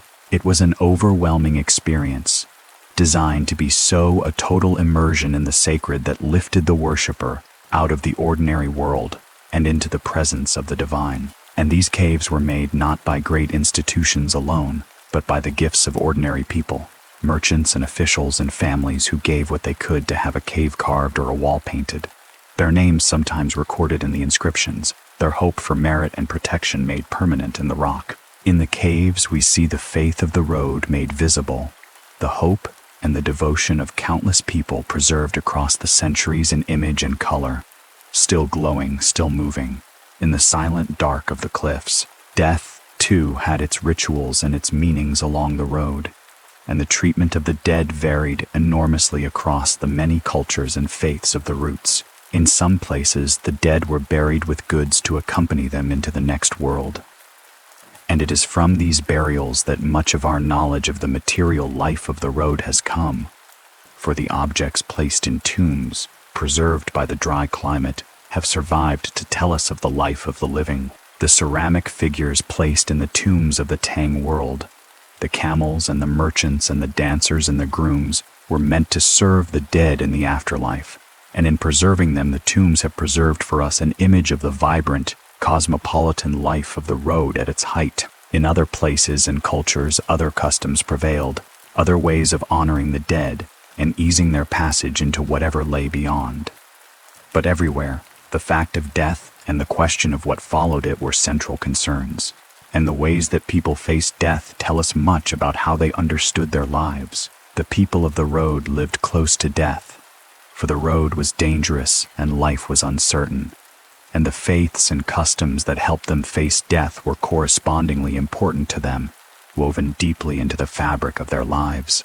Let us turn now to the great mountains, for we have spoken of the deserts at length, but the mountains were an equally formidable part of the road, and the crossing of the high passes was one of its greatest trials. To reach the western world from the desert corridor, a traveler had to pass through the enormous ranges that walled off Central Asia, and these crossings were among the most dangerous parts of the entire journey. The passes lay at tremendous heights, where the air grew thin and the cold was brutal even in summer, and where the weather could turn deadly with terrible speed. The paths wound along narrow ledges above deep gorges, where a single misstep could send an animal and its load, or a man tumbling to death far below. Snow and ice choked the passes for much of the year, and even in the brief warm season the crossing was perilous. Travelers suffered from the effects of the great height, the sickness that comes from the thin air, the exhaustion and the breathlessness, and the confusion that the mountains inflicted on those unaccustomed to them. Animals died on the passes, and men died, and the routes through the mountains were marked, in places, by the bones of those who had not survived the crossing. And yet the travelers went, again and again, across these terrible barriers, because on the other side lay the markets and the wealth that made the whole enterprise worthwhile.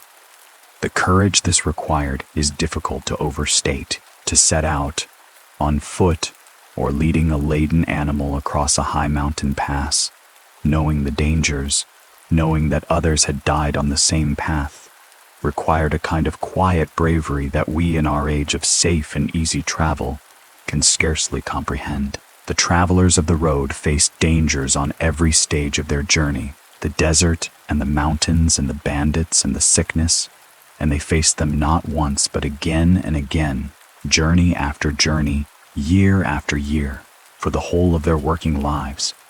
They were not soldiers seeking glory or conquerors seeking empire. They were merchants and craftsmen and monks and ordinary people, seeking a living or seeking the divine, and they faced the terrors of the road with a persistent, undramatic courage that is one of the quietly heroic things in all of human history. When we walk the road in imagination, we should hold them in our minds with respect. These ordinary brave people who crossed the deserts and the mountains again and again in pursuit of trade and faith and knowledge, and who kept the great connection of the world alive through their patient, dangerous labor. Beyond the mountains lay the fertile valleys of Central Asia and the great trading cities that grew rich upon the road, and we have spoken of Samarkand and Bukhara. But let us dwell a little longer on the character of these places, for they were among the great achievements of the road's civilization, set in irrigated oases, watered by the rivers that came down from the mountains. These cities grew into centers of wealth and beauty and learning that drew travelers from across the world. Their markets were famous, their craftsmen skilled, their scholars learned, their buildings magnificent. They stood at the crossroads of many routes, and the wealth of that meeting flowed into every aspect of their life. The architecture of these cities, especially in the later Islamic centuries, reached heights of beauty that still astonish those who see what survives of it. Great buildings faced with tiles of brilliant blue and turquoise and gold, their surfaces covered with intricate patterns and flowing script, rising against the sky in domes and towers in great arched portals.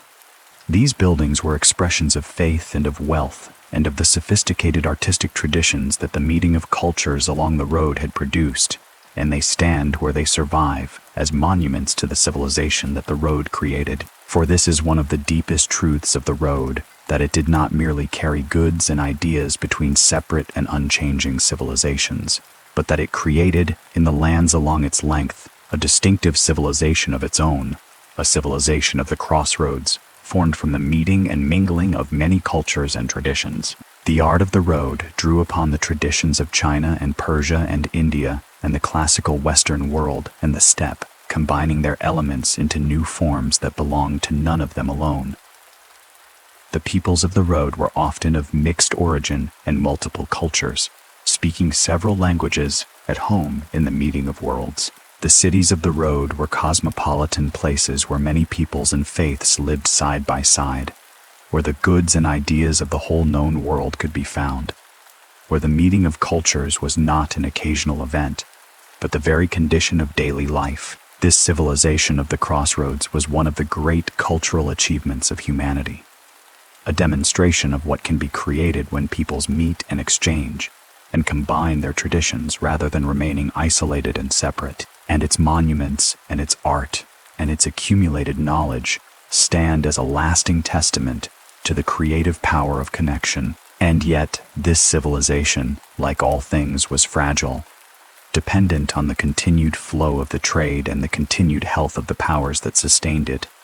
And when the trade declined and the powers faltered, the civilization of the crossroads faded with them. The great cities that had grown rich upon the road declined as the road declined, some fading slowly, some suffering more sudden catastrophes, some holding on in reduced form to serve regional trade after the great transcontinental exchange had moved to the sea. The distinctive culture of the crossroads, formed over centuries from the meeting of many traditions, weakened and changed as the connections that had created it thinned and broke. This was one of the great losses of the road's decline, the fading of a whole civilization, a whole way of life that had flourished for centuries at the meeting place of the world's cultures.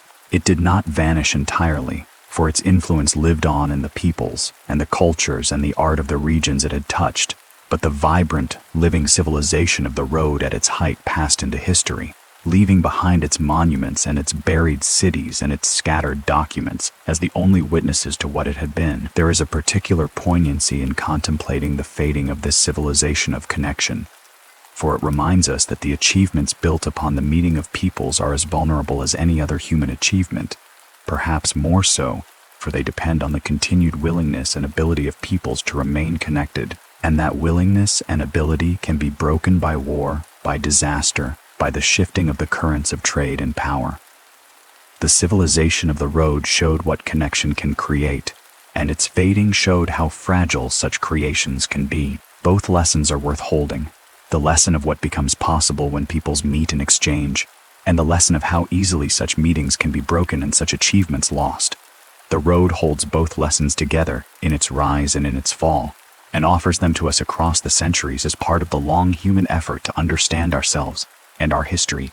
As the night deepens further, let us consider one more aspect of the road's life that we have touched upon but not fully explored, and that is the movement of language and story and song along the routes.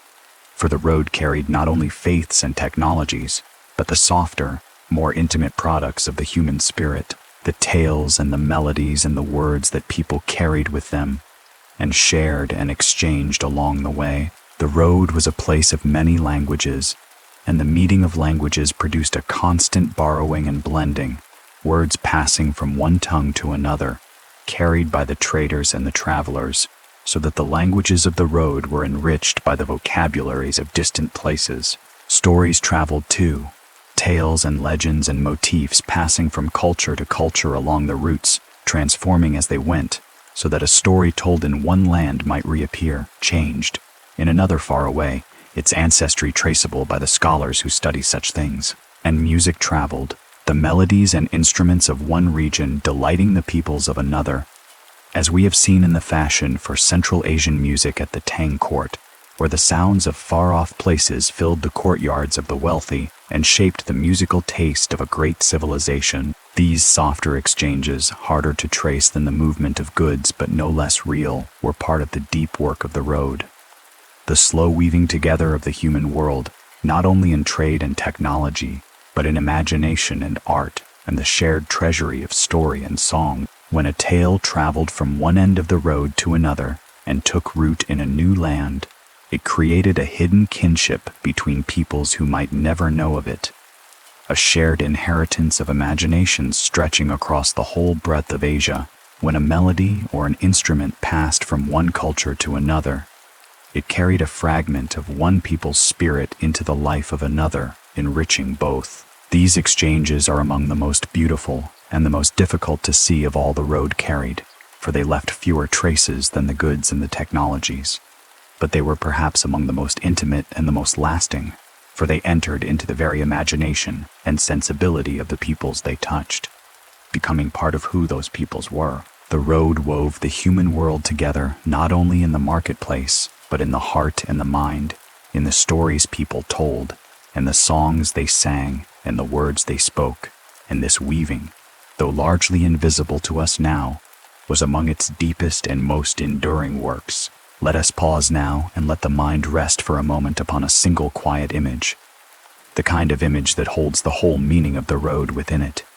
Picture a traveler, an ordinary merchant, resting at evening at a caravanserai high in the mountains, having survived the day's crossing of a terrible pass. He is exhausted, chilled to the bone, aware of how close he came to death on the ice-choked path.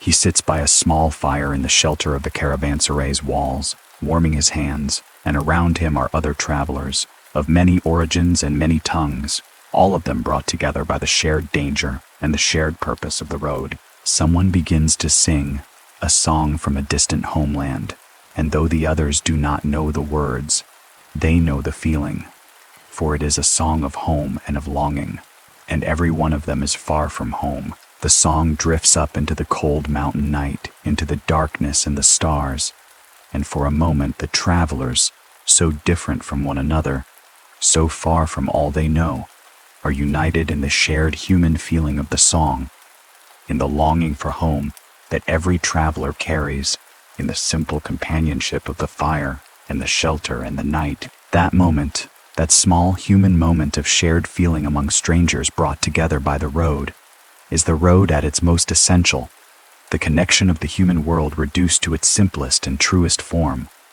One heart reaching another across all the distances of language and origin and culture, in the shared truth of being human, far from home, beneath the same stars. The fire burns low, and the traveler wraps himself in his blanket and lies down to sleep, and around him the other travelers do the same, and the caravanserai grows quiet, and outside the walls the mountain night is vast and cold and still. Tomorrow they will rise and go on, down out of the mountains toward the cities of the plain, each to his own destination, each carrying his own goods and his own hopes, and they will likely never meet again.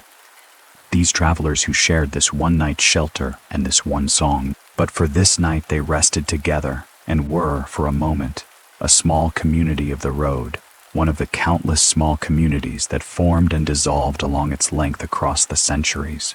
The ordinary human companionship that made the long and dangerous journeys bearable. The road was made of countless such moments, countless such small communities, countless such shared nights of shelter and song and rest, and in them lived the human warmth that was the road's truest treasure, more precious than all the silk and jade and gold it carried. The simple warmth of people meeting people, helping one another, sharing the journey across all the vast and lonely distances of the world. Rest now, as the travelers rest, in the shelter of the night. The road has carried us far, through the deserts and the mountains, through the markets and the temples, through the daily life of the oasis towns and the shared nights of the caravanserais, through the faith and the courage and the companionship of the countless people who made the great connection live. There is a little more of the story to tell, the final reckoning with what the road means for us now, in our own age, and how its long history reaches forward to touch our own lives. But that can wait for the last part of our journey, and the night is deep, and the fire is low, and the travelers are sleeping, and the great desert and the great mountains hold the whole long story of the road in their patient silence. Let it hold you too gently, in the warm dark, until we take up the road one last time and follow it to its quiet end. Now, in the last deep hours of the night, let us draw the long journey of the road toward its close, and consider how this ancient thing, this 1,000-year web of paths across the heart of Asia, reaches forward across the centuries to touch our own world, and what it might still have to teach us as we ourselves lie here in the quiet dark. For the road did not simply end when the great trade moved to the sea and the overland routes sank into decline, and the buried cities slept beneath the sand. Nothing truly ends in history. Things change their form. They fade and are forgotten and are sometimes remembered again, but the deep currents they set in motion flow onward, mingling with other currents, shaping the world in ways that are often invisible to those who live within them. And the road set in motion currents that flow still through our own age in ways both obvious and hidden, so that we who live now are, in a sense, still walking upon the road, still living within the world that the Great Connection helped to make. Consider first the most tangible legacies, the things the road carried that became permanent parts of the civilizations that received them, so deeply woven into their life that their origin was forgotten, and they came to seem native, eternal, simply the way things were. Paper, which traveled from the Eastern world along the road to the West and beyond, became the very medium of learning and record and communication across the whole world, until the coming of our own electronic age. And even now, paper remains woven through our lives in countless ways.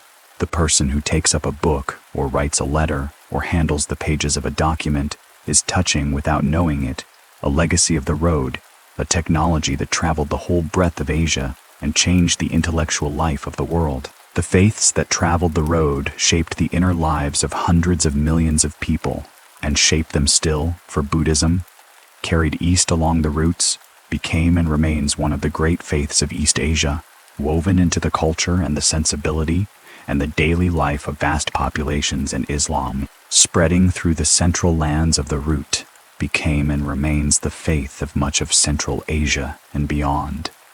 The spiritual map of much of the world was drawn along the road, and the peoples who live within that map today are living, in their deepest beliefs and practices, with the legacy of the Great Connection. Consider, too, the foods that traveled the road and became permanent parts of the cuisines of distant lands, so that the meals people eat today in many places carry, unknown to them, the legacy of the ancient trade. Crops and fruits and spices moved along the routes, taking root in new lands, transforming the diets and the tastes of the peoples who received them. The person who eats certain fruits or seasons their food with certain spices or enjoys certain dishes may be enjoying, without knowing it, the fruit of exchanges that took place along the road centuries or millennia ago, the slow movement of foods and flavors across the breadth of Asia that enriched the tables of the world. Food is one of the most intimate of all human things, bound up with home and family and the deepest comforts of life.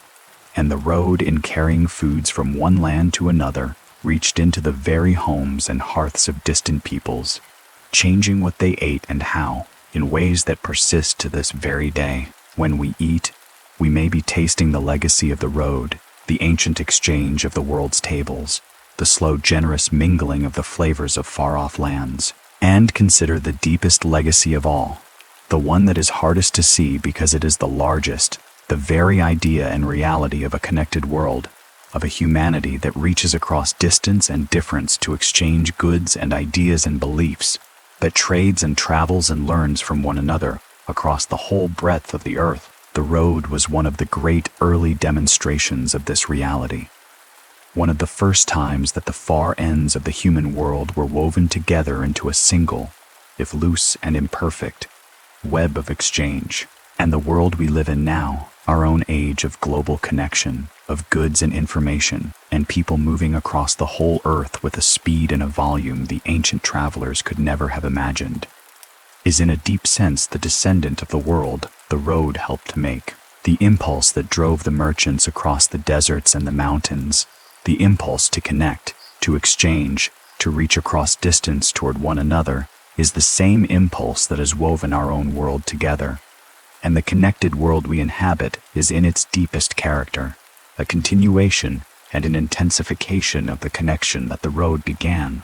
We are, all of us, the heirs of the road, living in the connected world it helped to bring into being, still driven by the same impulse that drove its travelers, still weaving the human world together across all the distances that separate us. There is, in our own time, a great deal of talk of connection and its discontents, of the ways that a connected world brings both benefit and harm, both understanding and conflict, both the sharing of the best of human achievement and the spreading of the worst of human ills. And here the road has a great deal to teach us, for it showed, long ago and across a vast span of time, exactly this double nature of connection, exactly this braiding of benefit and harm that we struggle with today. The road carried silk and paper and the teachings of great faiths, and it carried armies in conquest and the pestilence that killed so many. It united the human world, and it exposed the human world to new dangers.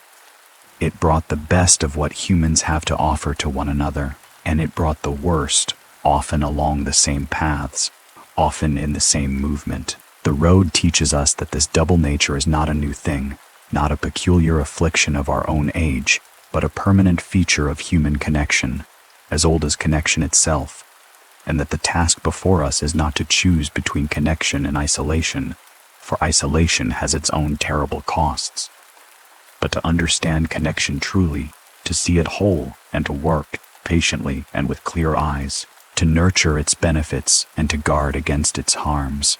This is an old task, the road tells us, as old as the first caravans, and it is our task still, and it will be the task of those who come after us, for as long as humans reach across distance toward one another.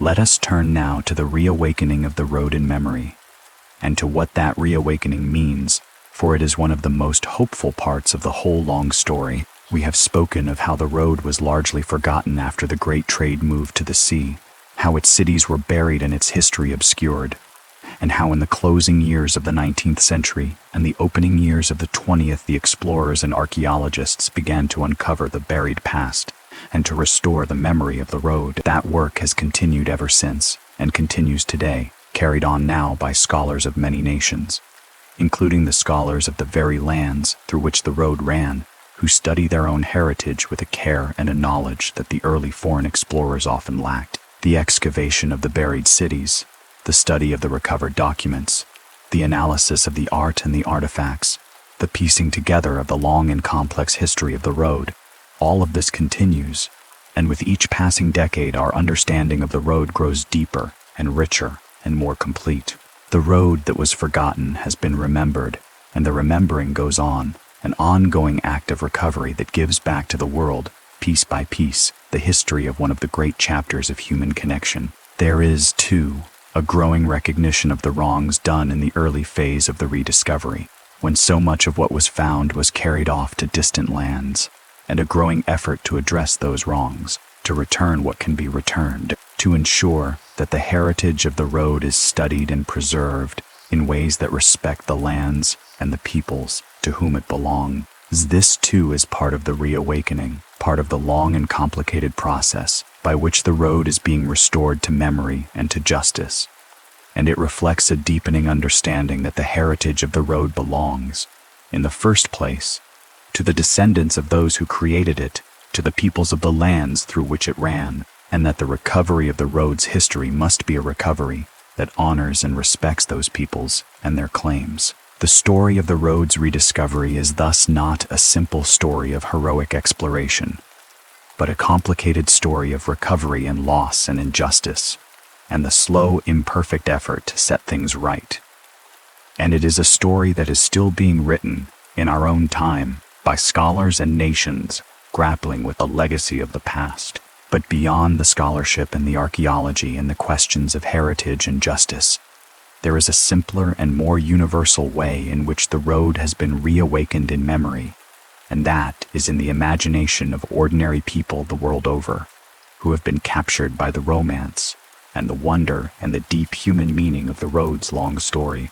The very name Silk Road, coined in the age of rediscovery, has entered the imagination of the world, evoking images of camels and caravans, of desert crossings and mountain passes, of exotic cities and distant markets, of the meeting of East and West across the great heart of Asia.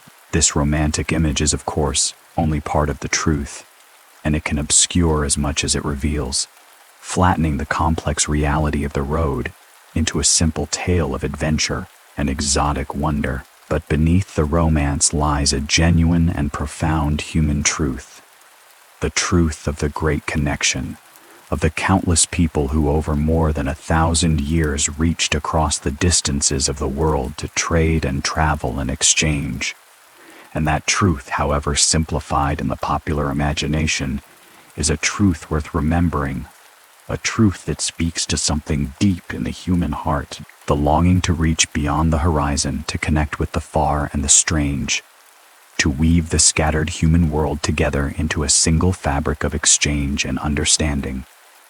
Let us return one final time to the human heart of the story, to the countless ordinary people who made the road live, for it is to them that our thoughts should turn as the long night draws toward its close. We have followed the great sweep of the road's history, the rise and fall of empires, the movement of trade and faith and knowledge, the buried cities and the recovered documents, and the long forgetting and the reawakening. But beneath all of it always were the people, the ordinary human beings who walked the road, and tended its oases and traded in its markets, and prayed in its temples and crossed its deserts and its mountains, who lived and loved and hoped and feared and died along its length across the centuries. They are almost all forgotten now, their names lost, their individual stories gone, swallowed by the same forgetting that swallowed the buried cities. And yet they were real, every one of them, as real as we are, with lives as full and as complicated and as precious as our own. They woke to the same sun, they ate their bread and tended their work, they loved their families and worried over their children.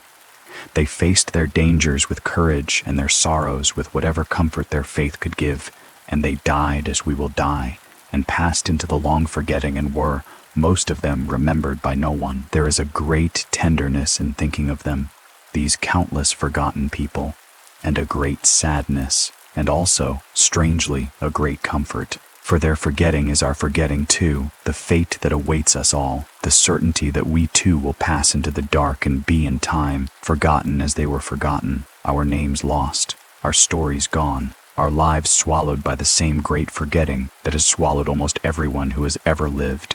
And yet, in remembering them, even without knowing them, even without being able to recover their names or their stories, we do something that reaches across the gulf of time and touches them. We honor them. We acknowledge that they were real and that their lives mattered, that the road was made by them, and that we who remember it remember them, the whole vast forgotten multitude who kept the great connection alive. And in doing so, we express a hope for ourselves as well, the hope that we too, though we will be forgotten as individuals, will be remembered as part of the great human story, part of the long endeavor of our species, part of the countless generations who lived and worked and reached toward one another across the distances of the world and of time. The road teaches us that we are all part of something far larger than ourselves, a great human story stretching back across the centuries and forward into the future, and that even the forgotten are part of it, and that there is a kind of immortality in that belonging, a kind of comfort in knowing that we are woven into the great fabric of humanity, even if our own particular thread is lost. The buried letters of the merchants, recovered from the sand, remind us of this, for they let us hear, for a moment, a few individual voices out of the forgotten multitude, and in hearing them we are reminded that every one of the forgotten had a voice, had thoughts and feelings, and a particular life. Even though almost all of those voices are lost to us forever, the merchant writing of his goods, the woman writing of her loneliness, these are not the great ones of history, not the emperors and conquerors whose names are recorded, but the ordinary people whose collective lives were the real substance of the road. And in their preserved voices we hear the whole forgotten chorus, all the countless voices that were never written down or never preserved, and we are moved by them across the centuries, by the simple fact of their shared humanity, by the recognition that they were people like us, with lives like ours, caught up in the great movement of the road, living and dying along its length, hoping and fearing and loving and grieving as we do, beneath the same sun and the same stars that shine on us now. That recognition, that reaching across time toward the forgotten dead, is perhaps the deepest gift that the study of history can give. The sense of profound kinship with all who have gone before, the understanding that we are part of one great human family stretched across all the ages, and that in remembering the past we honor our kin and affirm our own place in the long story of our species.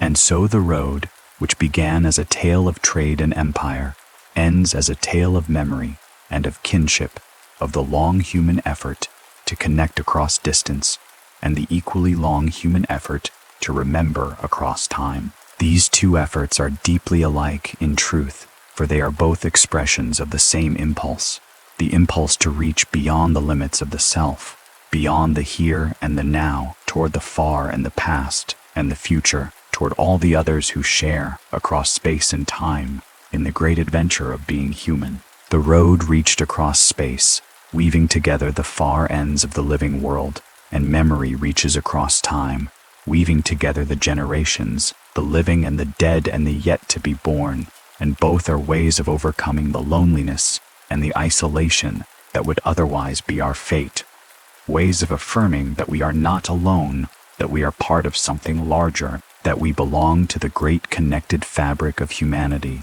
across all the distances of the world and of time. The road in its rise and its fall and its forgetting and its reawakening tells the whole of this story, the story of connection and of memory, of reaching across space and across time, and it offers it to us now, across the centuries, as a gift and as a comfort and as a call in the quiet of the night. The night is very deep now and very quiet, and the fire has burned down to its last soft embers, glowing faintly in the dark.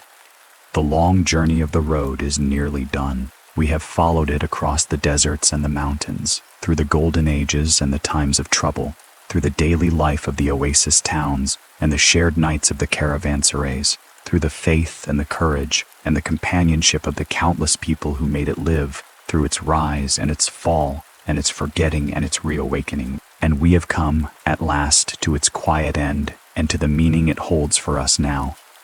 And what remains at the end of it all is a great and gentle peace, the peace of a story fully told, the peace of the past settled into memory, the peace of the desert night that holds the whole long history of the road in its patient silence. Think now, as sleep draws near, of the road as it lies today, the ancient paths worn into the land across the heart of Asia, the buried cities sleeping beneath the sand, the painted caves holding their images of hope and faith in the silent dark, the great trading cities with their monuments of brilliant tile rising against the sky, the deserts and the mountains that the travelers crossed enduring, as they have always endured, patient and vast and still. The camels no longer cross the deserts in their great caravans. The markets of the oasis towns no longer hum with the traffic of the world. The merchants and the monks and the travelers are gone, all of them, into the long forgetting. And the great connection that the road once carried has moved to other paths, to the sea and the sky and the invisible currents of our own connected age. But the road remains in the worn paths, in the buried cities, in the recovered documents, in the reawakened memory. And above all in the world it helped to make.